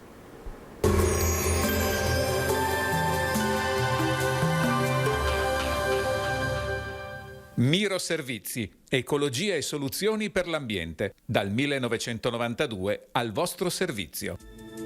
Benvenuti al Meteo, le previsioni per sabato 14 agosto. Un'altra giornata di bel tempo sul Veneto con cielo sereno o poco nuvoloso, con clima ancora molto caldo e temperature in aumento da leggero a moderato. Complessivamente le temperature saranno sopra la media del periodo anche di molto e comprese tra i 16 e 23 gradi le minime, le massime tra 32 e 36 gradi. La situazione in Friuli Venezia Giulia. cielo in genere sereno, sulla zona montana probabilmente poco nuvoloso al pomeriggio, con la possibilità di qualche isolato rovescio o temporale. Venti a regime di brezza. Anche qui sarà molto caldo, sulla costa anche nelle ore notturne. Le temperature minime saranno comprese tra i 21 e i 28 gradi, le massime tra 31 e 38 gradi. La situazione in Trentino Alto Adige. La giornata inizierà con cielo sereno e molto soleggiato. Di seguito la formazione di nubi cumuliformi provocherà isolati rovesci anche temporaleschi verso sera. Temperature minime tra 11 e 19 gradi, massime tra 29 e 35. Dal meteo è tutto. Arrivederci.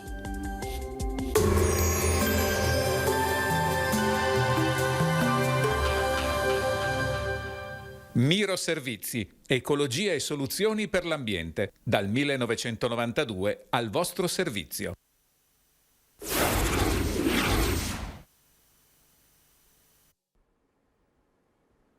Ed eccoci nuovamente in diretta con il nostro telegiornale. Continuiamo a parlare dell'ondata di calore che sta interessando anche la nostra regione in questo fine settimana di Ferragosto, temperature molto elevate, lo dicevamo, e chi non è in vacanza in questi giorni sta cercando rifugio e frescura nei centri commerciali. Vediamo com'è andata a Mestre.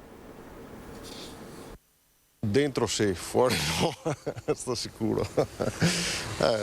Caldo, noi veniamo da montagna, siamo dalla Carnia, siamo tornati ieri e indubbiamente molto più caldo qui. Si sente la differenza? Si sente molto la differenza, sì. Sì, è caldo, sì, anche troppo. Anche troppo. It's very hot. Yes. Yes. Too hot? No, not too hot. Il giorno più caldo dell'anno, almeno stando alle statistiche, ai vari bollettini, Lucifero che colpisce duro anche in Veneto. Chi può va al mare o in montagna meglio ancora, chi non può cerca refrigerio al centro commerciale. Provate un po' di refrigerio? Sì, sta bene dentro.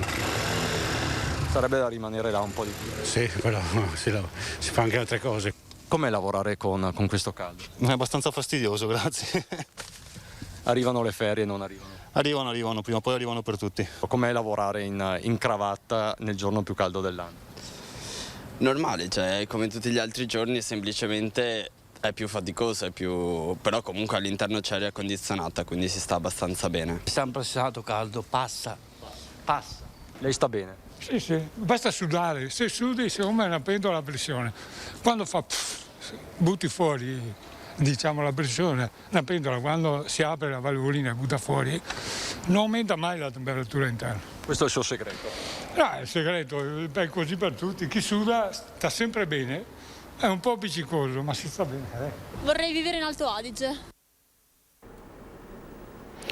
Ondata di caldo che è destinata appunto a continuare in pianura almeno fino a lunedì, quando cominceranno i primi temporali, prima in montagna, poi via via appunto in estensione al resto della regione, e ci sarà un calo delle temperature. Sentiamo quindi le previsioni del generale Giancarlo Iannicelli.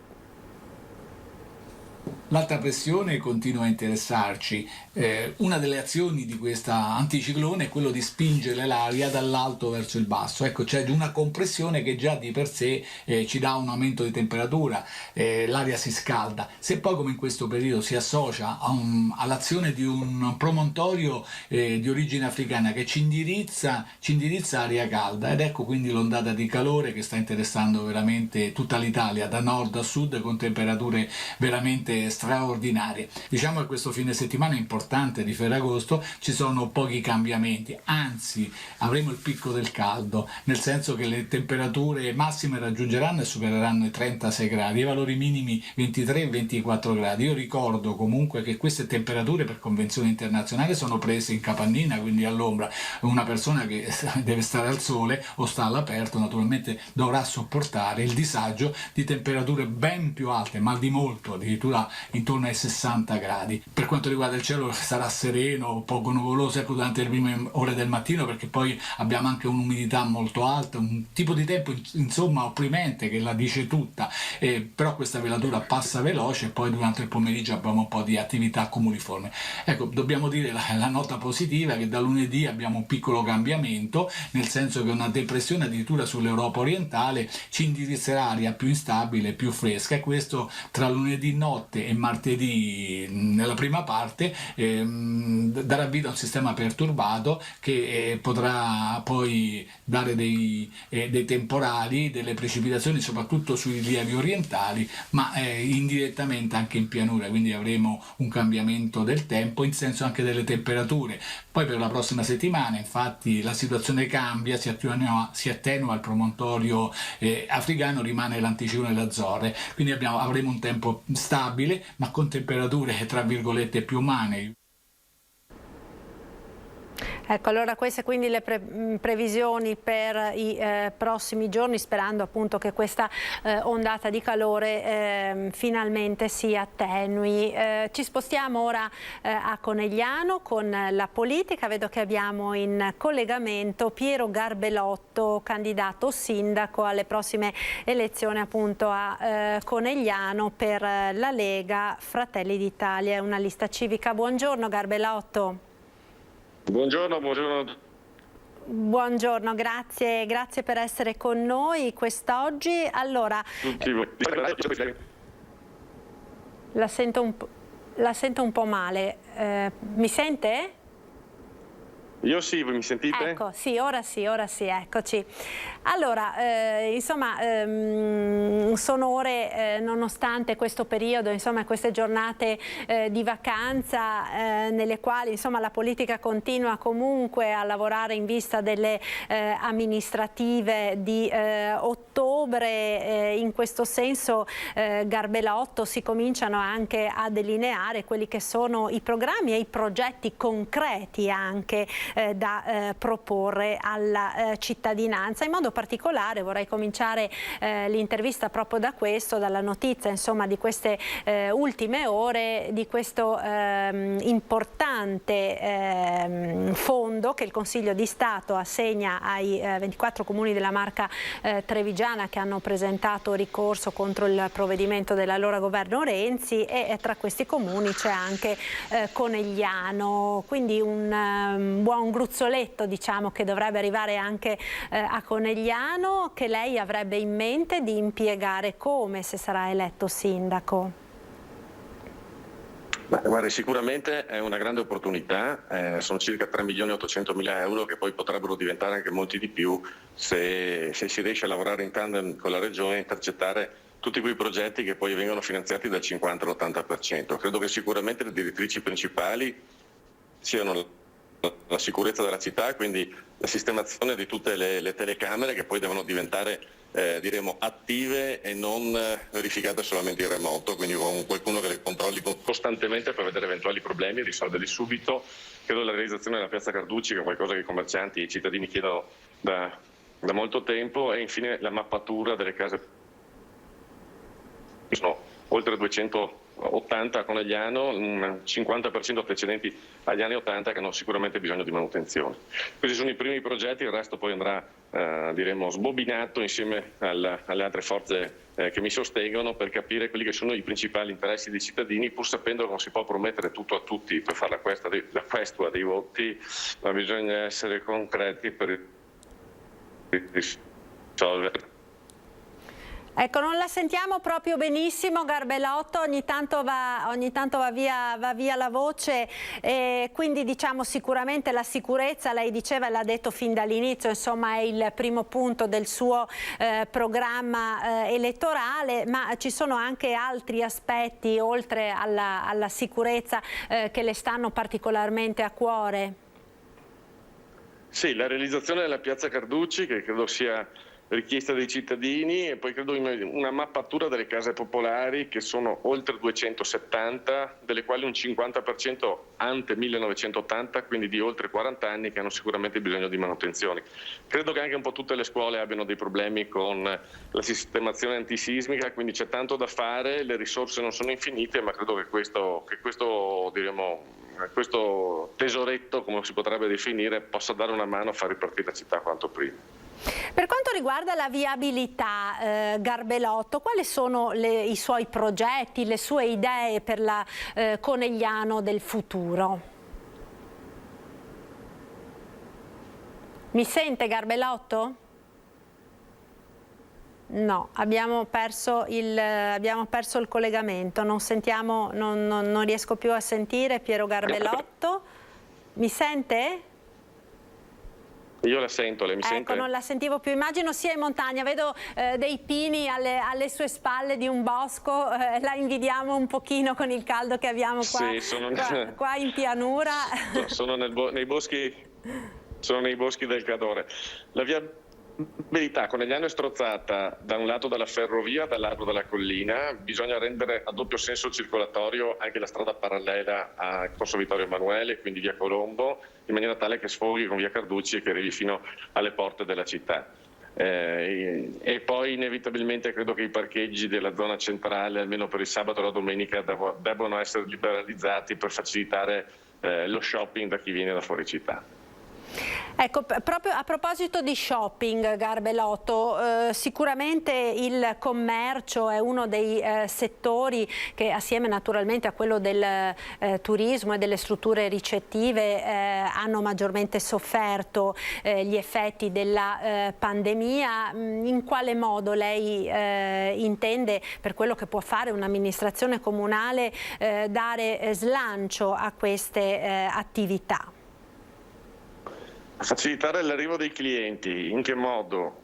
Facendo in modo che trovino parcheggio e parcheggio gratuito nel fine settimana da un lato, e dall'altro lato avendo una città sicura e con un occhio al decoro, quindi anche abbellita e risistemata, sicuramente si incentiva l'arrivo dei clienti. È difficile promettere incentivi perché il bilancio comunale, diremo, è di circa 34 milioni e ha una capacità di spesa di 500.000 euro l'anno. Le manutenzioni resta ben poco. Con quei 3.800.000, qualora arriveranno e laddove arriveranno, si possono fare interventi per sistemare le aree più urgenti, però ripeto, promettere tutto a tutti per fare la questua dei voti diventa difficile. Io credo che Conegliano, per come la conosco, se messa in sicurezza, se pulita e ordinata, ritornerà a essere la capitale della sinistra Piave ed ritorneranno a rifiorire le attività come sono sempre fiorite fino a circa 10-15 anni fa.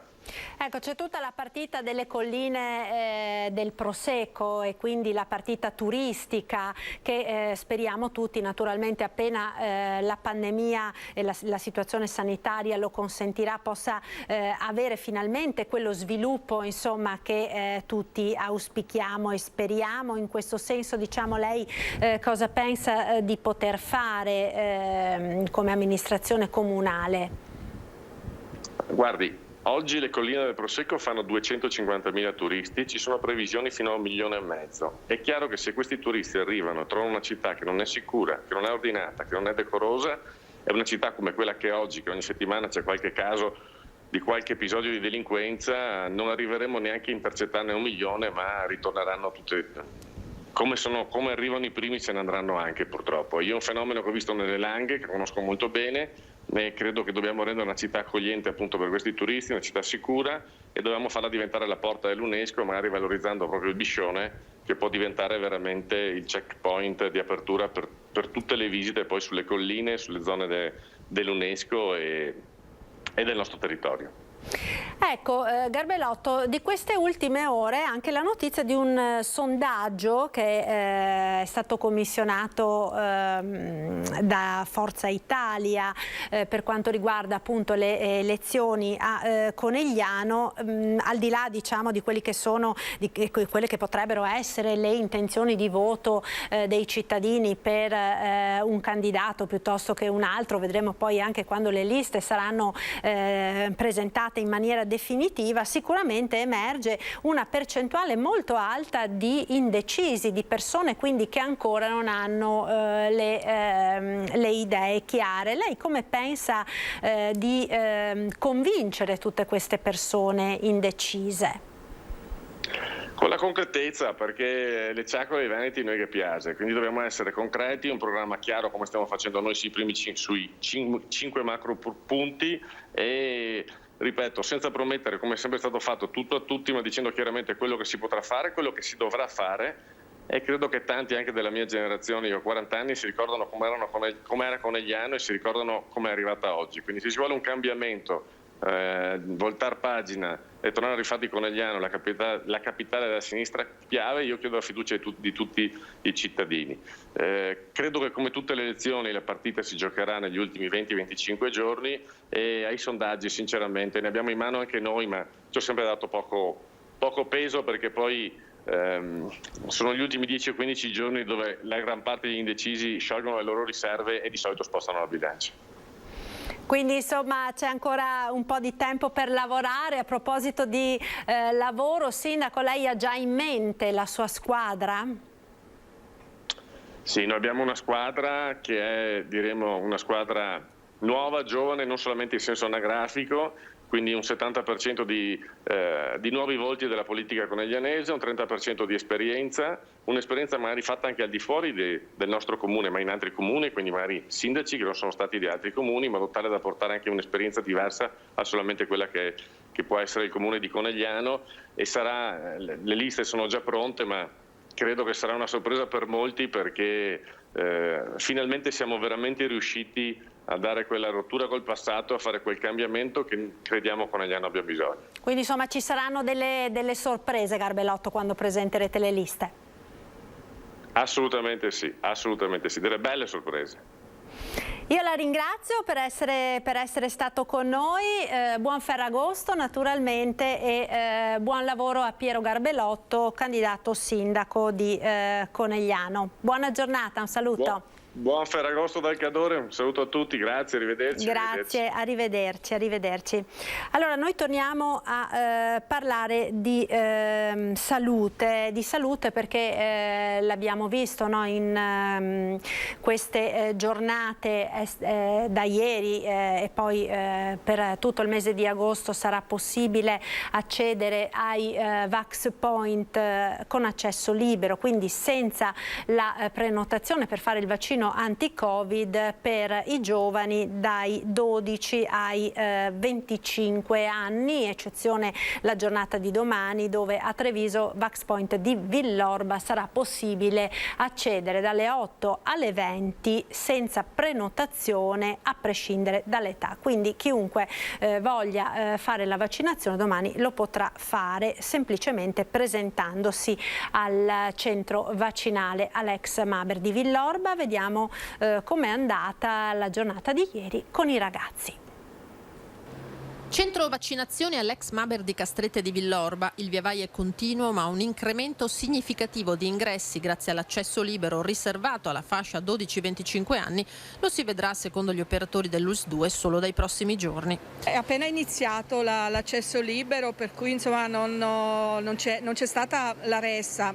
Siamo anche un po' un periodo particolare, però ci vuole anche del tempo perché le famiglie si organizzino, perché stiamo parlando fondamentalmente anche di minori. Le famiglie sicuramente devono organizzarsi, però io penso che nei prossimi giorni sicuramente ci sarà un aumento dell'affluenza. Già oggi comunque qualche minore senza appuntamento l'abbiamo già fatto, insomma l'abbiamo già accolto. È venuta con prenotazione oppure senza? Con la prenotazione, però avrei potuto farlo anch'io senza prenotazione. Cosa ritiene che sia una buona iniziativa? Assolutamente sì, per chi è anche magari con problemi di orari di lavoro credo sia una cosa molto molto positiva, sì. Chi ne sta già approfittando sono molti stranieri, ci spiega la responsabile del centro. Questa mattina abbiamo avuto diverse persone della comunità cinese e credo che sia una buona opportunità per loro che magari hanno minore facilità di accesso ai percorsi di prenotazione, quello di avere un open day che gli consente di venire senza dover organizzarsi, soprattutto per quegli stranieri che magari hanno anche difficoltà linguistiche. Sì, è comodo. E sei venuto volentieri? Sì, volentieri. Domenica Vax Day a Villorba, centro aperto dalle 8 alle 20, mentre tutti gli altri hub saranno chiusi. Per l'intera giornata all'ex Maber si potranno vaccinare non solo i ragazzi, ma tutti quelli che non l'hanno ancora fatto, dai dodicenni ai centenari. Noi saremo qua ad accoglierli, a trascorrere il Ferragosto cercando di fare questa importante azione di sanità pubblica, vaccinando e cercando di uscire da questo pantano della pandemia. Pandemia che non arretra. Nel Veneto nelle ultime 24 ore nuovo balzo dei contagi, 771 e un decesso. 204 i ricoverati, 31 dei quali, 3 in più di ieri, nelle terapie intensive.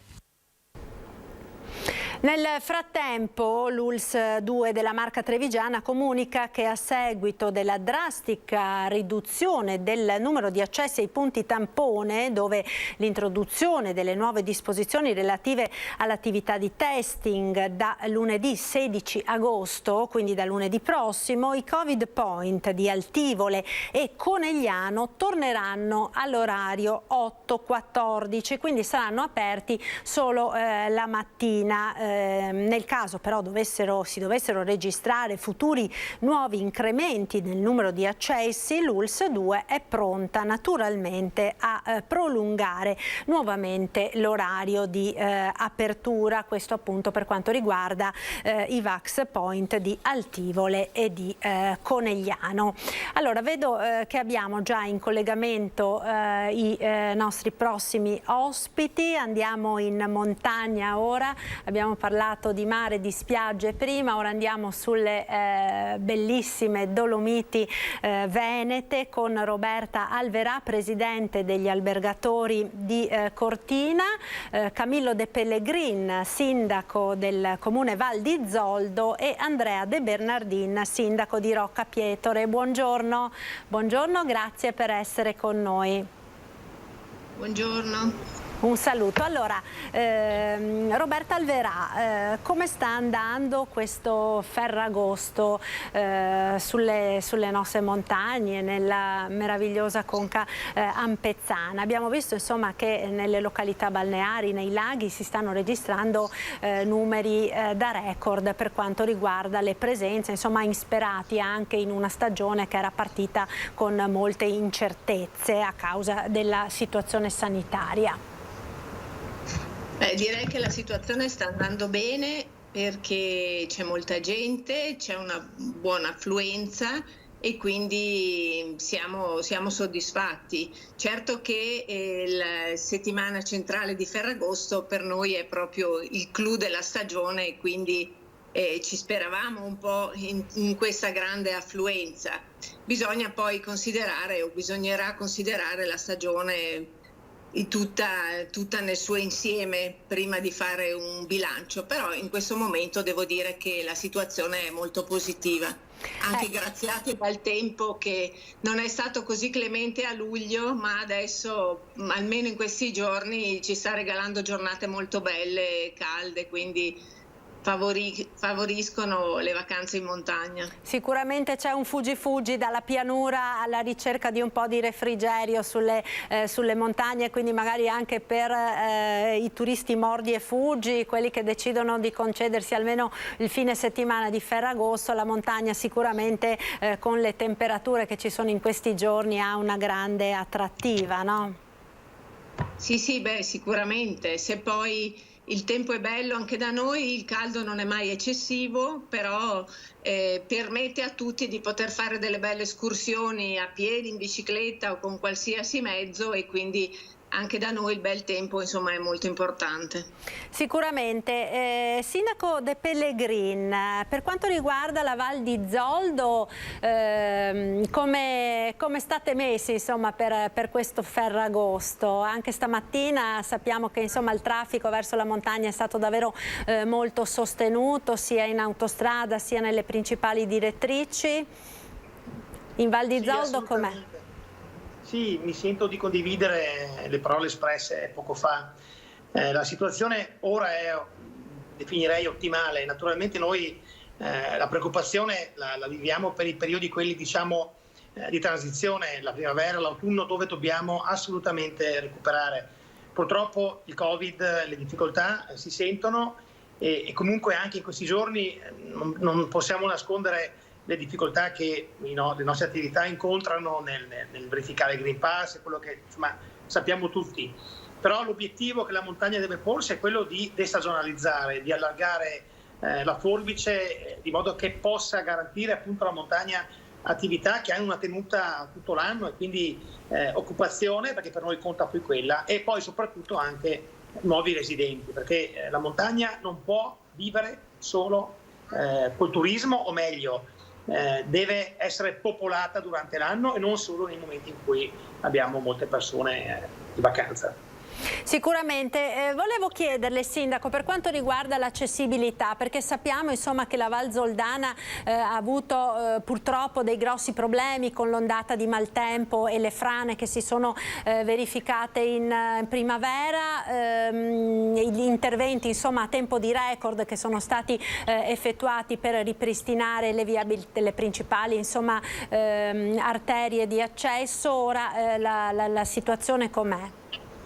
Beh, noi abbiamo ancora un semaforo che naturalmente limita le 2 carreggiate nel punto dove è frenata la strada l'inverno scorso. Quello è un intervento peraltro che la provincia ha già finanziato, quindi siamo in attesa del cantiere. Poi se l'argomento invece lo guardiamo più ampio e partiamo dall'analisi della 251 SP e facciamo un po' di considerazioni, chi la percorre sa che comprende benissimo che lì ci vogliono decine e decine di milioni per rendere quella strada sicura, oltre che naturalmente alternativa, forse la più importante, per raggiungere il Cadore. Non che il Cadore debba essere ritenuto il luogo che i turisti devono raggiungere per forza, mi auguro che vogliono anche venire solo a Zoldo, naturalmente era una battuta, però di fatto per andare a Cortina si passa per la 251 nel caso in cui dovessero manifestarsi problemi alla Lemagna. Quindi è interesse di tutta la comunità bellunese, credo, rendere quell'arteria sicura, e c'è in questo senso una consapevolezza totale da parte delle istituzioni. Ecco. Senz'altro. De Bernardin, per quanto riguarda Rocca Pietore, diciamo innanzitutto come sarà insomma questo Ferragosto nel suo territorio comunale? C'è un afflusso di turisti e come state affrontando insomma questa nuova stagione turistica ancora contrassegnata da quelli che sono gli interventi del post Vaia? Indubbiamente noi siamo stati oggetto nel 2018 di una cosa molto molto importante, che è stata la tempesta Vaia, che ci ha messo sopra il territorio, che è ancora visibilmente in via di sistemazione. I turisti però possono venire a vedere quanto e come ci si è mossi, io credo anche in maniera piuttosto significativa, con tantissimi cantieri che non stanno disturbando, io credo, più di tanto il turista, perché abbiamo un territorio molto ampio a livello di chilometri quadrati, quindi ci si può muovere abbastanza agevolmente quasi ovunque. Abbiamo ancora i serrai di Sottoguda chiusi, per noi era una grande ricchezza a livello di business anche, ma non solo, anche di indotto generale per tutto il comune, quello ci manca e si sente. Però insomma c'è tanta gente e indubbiamente va anche detto che abbiamo puntato tutto sugli italiani, perché ci sono sicuramente meno stranieri del solito durante quest'estate, ma gli italiani hanno compensato. Certo, e a che punto siamo con i lavori dei serrai di Sottoguda, Sindaco? Sono in tanti, no, che sperano finalmente di poter ritornare a fare quella bellissima escursione, insomma, per cui Rocca Pietore era famosa in tutte le Dolomiti.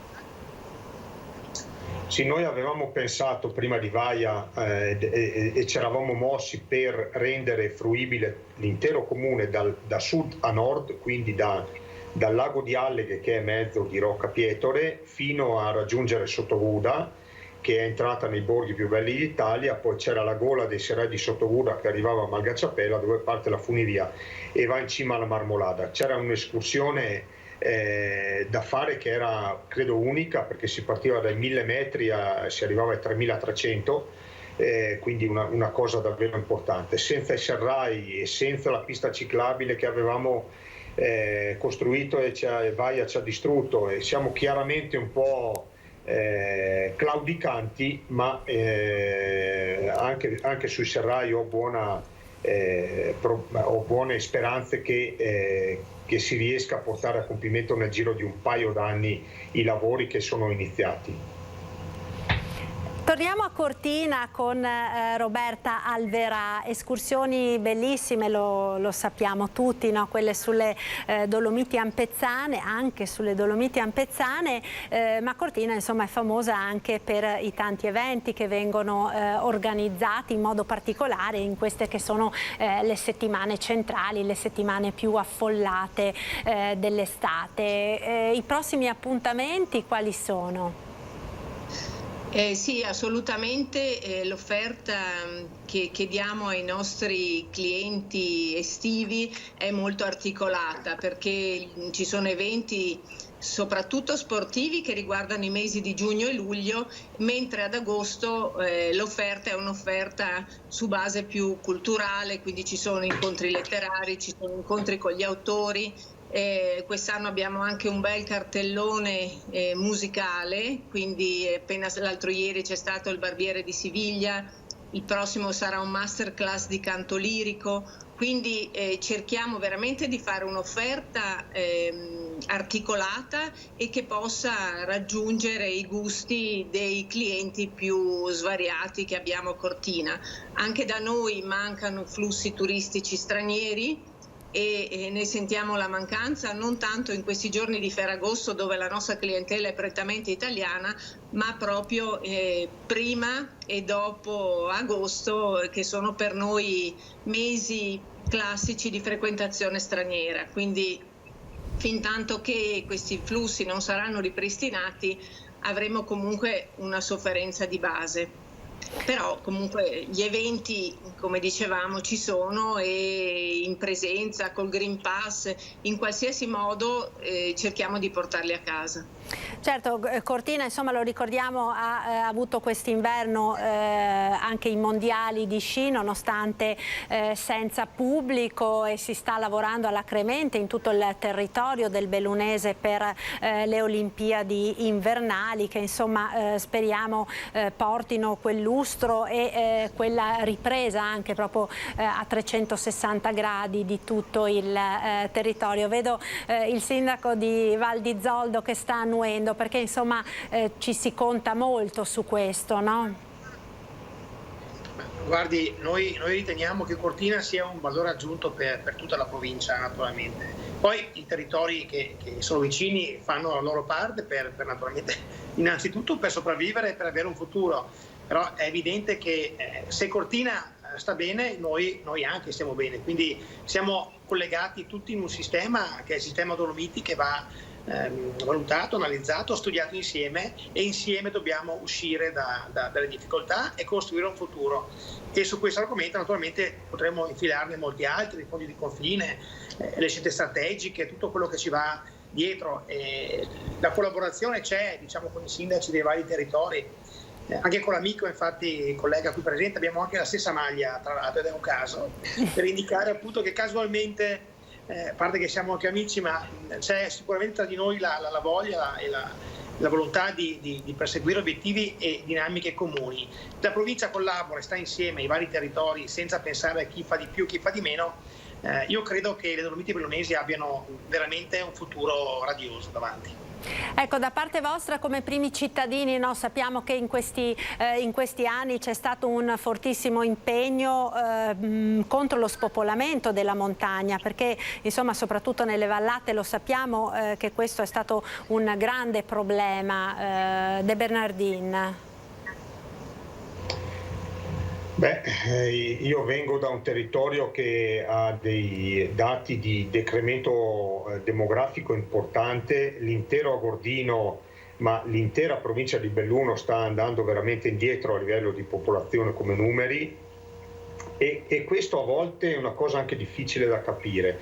Io ricordo le parole di un ministro di un po' di anni fa, era il ministro Barca, forse dell'allora governo Monti, o adesso non ricordo più di che governo era, 10 anni fa circa, che parlando delle aree interne in Unione Montana Gordina ci aveva detto: io non capisco come l'Agordino possa essere definito area interna, quindi area disagiata, avendo nella parte bassa la più grossa fabbrica di occhiali del mondo che fa da recettore industriale importante, e la parte alta con i comprensori di Falcade, di Alleghe, della Marmolada, di Arabba, che rendono la zona anche molto turistica. Dice: non capisco come possiate essere in così forte calo demografico. Queste sono parole da tenere presente, perché va cercata anche la causa di questo, e indubbiamente c'è, perché il calo è evidente, insomma. E qual è la causa secondo lei?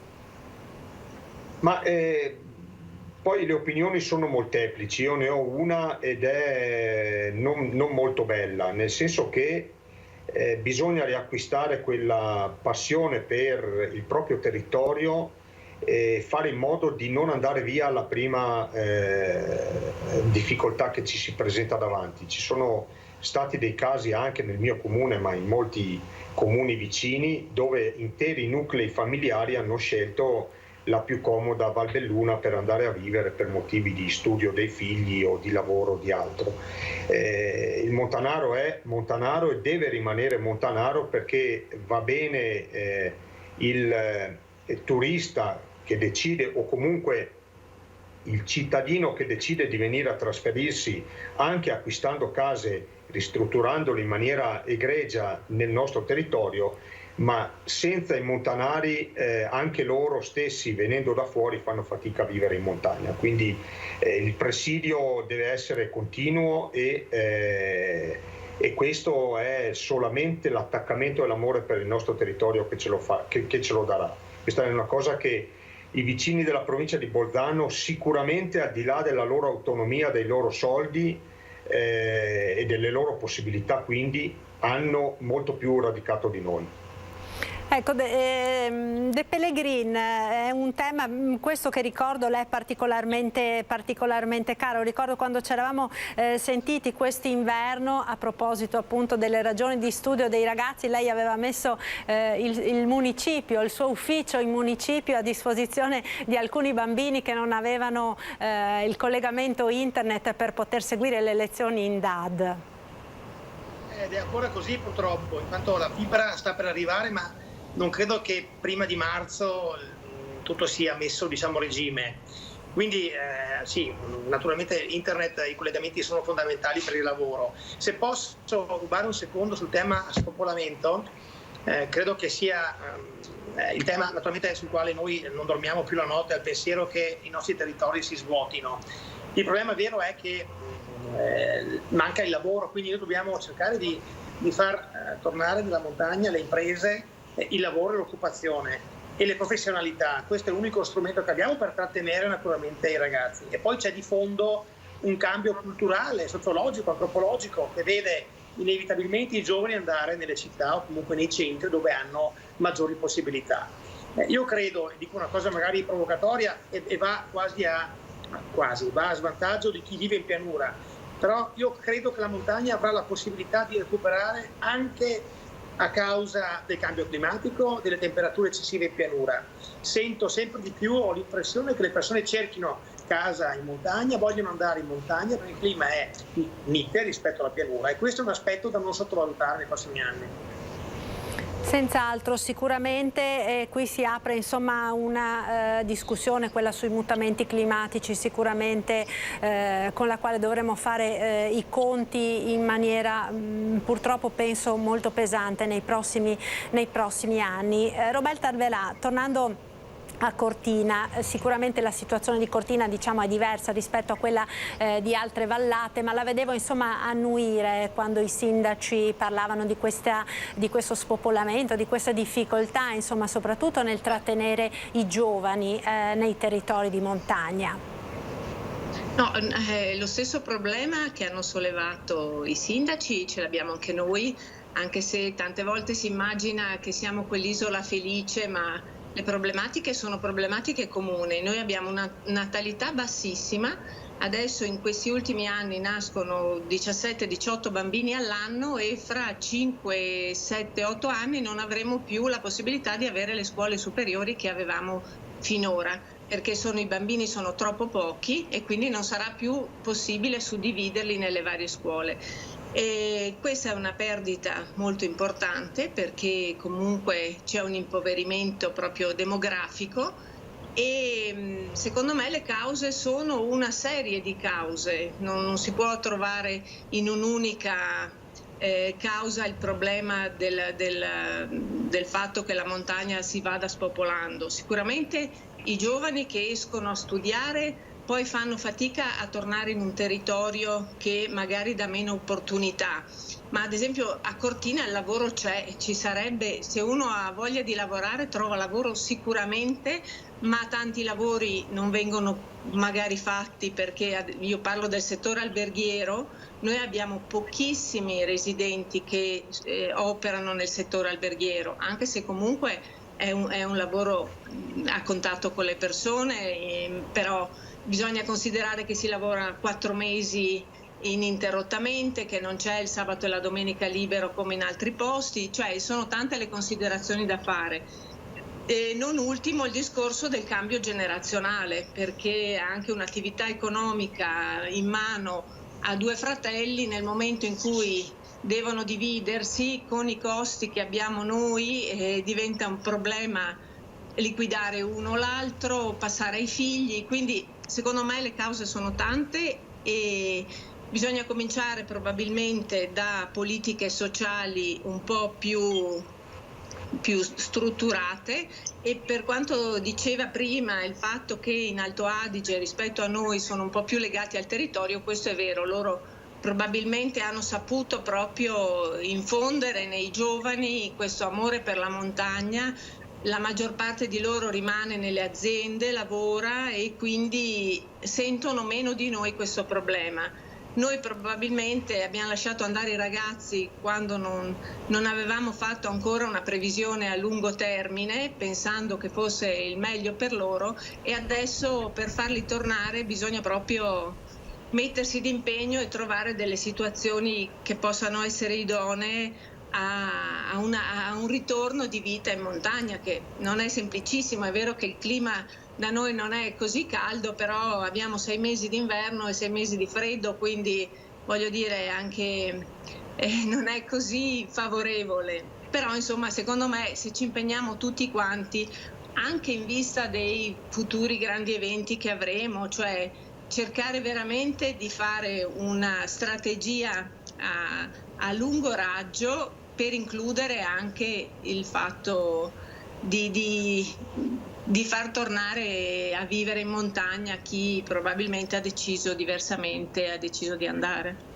Sicuramente saper anche lavorare, penso, per riuscire ad intercettare, no, anche questa ripresa e questi riflettori che si sono accesi sulla nostra montagna e che si accenderanno appunto per esempio con le Olimpiadi invernali, quindi sicuramente no, si dovrà lavorare proprio per riuscire a afferrare al volo anche queste nuove opportunità.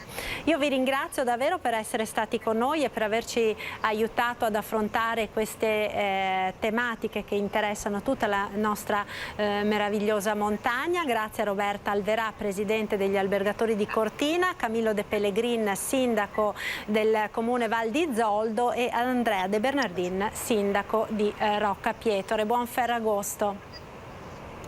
Un saluto. Grazie a voi. Grazie, grazie. Noi ora ci fermiamo ancora per qualche istante di pubblicità, ma restate con noi perché subito dopo parleremo di animali con l'ENPA e i consigli per far affrontare in tutta sicurezza il caldo eccezionale di queste giornate ai nostri amici a 4 zampe. A tra poco.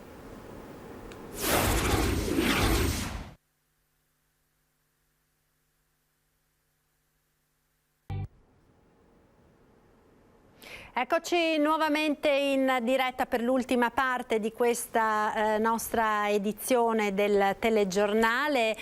Come detto, parliamo ora di animali perché stiamo entrando nel picco massimo di caldo previsto per questa ondata di calore che sta interessando anche le nostre zone e gli effetti del caldo non vanno sottovalutati nemmeno sugli animali domestici. Molti sono in vacanza, molti stanno per partire, altri sono in città, ma come bisogna comportarsi per far affrontare in sicurezza anche ai nostri amici a quattro zampe questa ondata di calore? Per parlare di questo abbiamo in collegamento Romano Giovannoni, coordinatore dell'ENPA del Veneto, l'Ente Nazionale della Protezione Animali. Buongiorno Giovannoni. Buongiorno e grazie dell'invito, grazie. Grazie a lei. A tutti e a tutti. Grazie a lei per essere con noi perché come ENPA insomma avete proprio in questi giorni lanciato una sorta di vademecum con tutta una serie di consigli per le persone appunto che hanno un animale domestico. Innanzitutto quali sono le cose da tenere presente appunto per salvaguardare la salute degli animali? Beh, allora non credo di dire nulla di, diciamo, rivoluzionario, nel senso chi ha un pet domestico, un pet affezione, un cane, un gatto soprattutto, queste cose le sa, io immagino, mi auguro, cioè auspico che non debba essere io a dirle, però fare ricordargliele va sempre bene. Il caldo è deleterio per i nostri compagni di vita come per noi. E il problema si acuisce perché loro non hanno una sudorazione come l'abbiamo noi, e dunque perché hanno la pelliccia, hanno un sottopelo e sudano praticamente esclusivamente dalla bocca, e dunque prima di tutto sempre molta acqua, non avere paura di bagnargli la testa, basta bagnargli con le mani, si mettono le mani in qualche ciotola d'acqua anche fresca, accarezzarli con le mani bagnate, non dimenticarsi mai, vabbè, io dico una cosa scontata, però forse così scontata non è, mai in macchina, nemmeno all'ombra e nemmeno con i famosi 20 centimetri di finestrini giù. No, in macchina no, perché anche all'ombra, e qui a Verona oggi ci sono 36 gradi, anche se fosse all'ombra una macchina chiusa raggiunge quasi 50 gradi all'ombra. Dunque mai in macchina, portarli giù, avere sempre l'accortezza di dargli dei cibi non particolarmente proteici, quelli li riserviamo per l'inverno, dunque dei cibi anche light. Basta andare in qualsiasi negozio specializzato che ne ha di più e di tutti i tipi, dunque dei cibi light, un po' come per noi, insalata, acqua, pochi alcolici, non per loro, ma alla fine sono quelle le cose. Ricordiamoci che se andiamo in vacanza, per quanto riguarda i gatti, sempre meglio lasciarli a casa, sempre meglio trovare qualche amico, qualche parente, la sorella, per esempio nel mio caso mia sorella, che ci scambiamo, i suoi gatti, i miei gatti. Il gatto soffre molto di più, diciamo, il distacco dall'ambiente quotidiano, dunque se andiamo in vacanza la cosa migliore, poi uno se può, vero, poi ci sono anche le pensioni per gatti, per carità, però è sempre meglio che il gatto resti a casa, dare le chiavi a una vicina di casa, a un parente, a un amico, un'amica, e che vada tutti i giorni, che cambi l'acqua, gli dia il cibo, spulisca la lettiera e che magari se scappano 2 coccole non è male. Il cane è un animale da branco per eccellenza, le indicazioni nostre sono portatevelo via. Poi se qualcuno proprio deve prendere l'aereo, non può portarlo, eccetera, ci sono delle pensioni, informarsi bene, ci sono delle pensioni molto, molto serie, anche molto, molto bravi, magari portarle. La cosa migliore sarebbe portarli a conoscerli qualche giorno prima, così vedono il posto, conoscono anche le persone con cui staranno per non so, una settimana, 10 giorni, 15 quelli che saranno, e che non scaricare lì una mattina in un posto che non hanno mai visto, con odori che non conoscono, con situazioni, suoni e facce che non conoscono, dunque magari portarli un pomeriggio, mettersi d'accordo, ma loro sono abituati, queste pensioni sono sempre molto attente, fare una selezione, ce ne sono in tutte le città di buone pensioni, se uno proprio non può portarlo via. Ecco, il cane in spiaggia, Giovannoni, ci sono anche delle spiagge appositamente attrezzate, ormai sempre più frequenti anche nei nostri lidi, ma al cane fa bene stare in spiaggia e comunque se lo si porta quali accortezze bisogna prendere? Allora, al cane fa bene stare con la propria famiglia, col proprio branco. Sempre. Lui vorrebbe sempre stare dove sta il resto della famiglia. Dunque se lo si porta in spiaggia lui è felice soltanto per il fatto che è con le persone che ama. È ovvio che ci vuole l'ombra, deve stare all'ombra, poi se lui se la sente di spostarsi, però insomma, ci sono tanti cani che adorano fare il bagno, anche tutti, ce ne sono moltissimi. Non c'è nessuna controindicazione se non quella dell'attenzione, dell'isolazione, certo. Ripeto, bagnarsi le mani, passargliele addosso, passargliele sulla testa, sugli occhi, tenerlo fresco, tenerlo sotto l'ombrellone, ma non ci sono delle controindicazioni precise. Ecco, come si riconosce, Giovannoni, il colpo di calore? Perché insomma anche i cani purtroppo con le temperature che abbiamo in questi giorni possono incorrere nel colpo di calore. Beh, allora intanto una sudorazione della lingua esagerata, cioè la lingua completamente fuori, lo sbiancamento delle gengive, gli occhi che possono strabuzzare, e poi proprio toccandolo si sente che scotta, insomma, che è molto caldo. Bisogna riconoscere questi semplici indizi, riconosciuti questi, ripeto, se si porta il cane in una spiaggia libera, avere l'accortezza di avere l'ombrellone o di quelle tende che ci sono adesso in commercio, quelle specie di ovetti che ci sono, ce ne sono apposta anche per i cani. Sono all'ombra, ecco l'unica cosa che insomma bisogna stare molto attenti. Ecco, volevo chiederle, Giovannoni, perché sicuramente insomma, una delle ragioni per le quali ci si sentiva nei periodi estivi era quella degli abbandoni. Purtroppo negli anni passati, insomma, soprattutto le settimane centrali dell'estate erano caratterizzate da fenomeni anche importanti di abbandoni. Quest'anno la situazione com'è? Allora, non è questione di quest'anno, negli ultimi anni, grazie alle associazioni animaliste, grazie alla sensibilità anche di lei, dei suoi colleghi e anche tutta quella cultura che è stata fatta negli ultimi anni, io parlo della nostra regione, perché poi in altre regioni hanno altre problematiche. In Veneto il randagismo è ai minimi storici, grazie al cielo, però esiste, sì, beh certo. Giugno, luglio, soprattutto luglio e agosto sono i 2 mesi dove ci sono più ingressi nei rifugi, certo, ma io sono ottimista perché ogni anno comunque vedo che i numeri calano e questo dipende proprio dalla cultura che si è sempre fatta negli ultimi 20 anni, che da tutte le informazioni che si danno, e che il passaggio è stato importante, è un passaggio di civiltà. Nella nostra regione io devo dire che, a parte il rifugio qui di Verona, ma sono in contatto con gli altri rifugi EMPA del Veneto, Vicenza, Mira, Venezia, Treviso, vediamo che i numeri sono tendenti al calo. E questo è un buon auspicio per il futuro.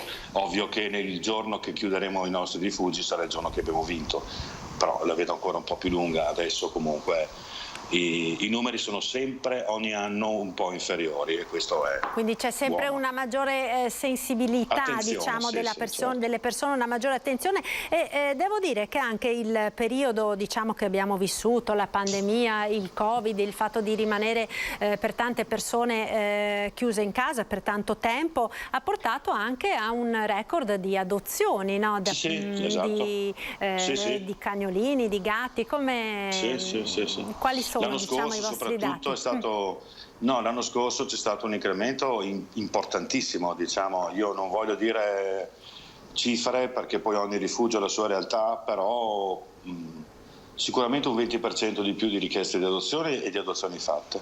Sì, senz'altro, ma già diciamo l'estate scorsa, l'anno scorso qui a Verona, adesso non ricordo tutti gli altri dati, ma qui a Verona 260 adozioni di cani in un anno, tenendo conto che fino al lockdown eravamo chiusi, dunque in 7 mesi, 8 mesi, numeri importanti, e anche quest'anno siamo su quella linea lì. Dunque io non lo so se sia stato il Covid, io non lo so, oppure questa pandemia, io non lo so che le adozioni vanno bene, ci sono tante richieste e siamo felici. Grazie, io la ringrazio allora per essere stato con noi e averci, insomma, aiutato a fornire qualche importante consiglio a tutti coloro che amano gli animali. Grazie a Romano Giovannoni, coordinatore dell'EMPA del Veneto, l'Ente Nazionale Protezione Animali. Buona giornata, buon Ferragosto. Grazie dunque a Giovannoni e grazie a tutti voi telespettatori per averci seguito. Arrivederci.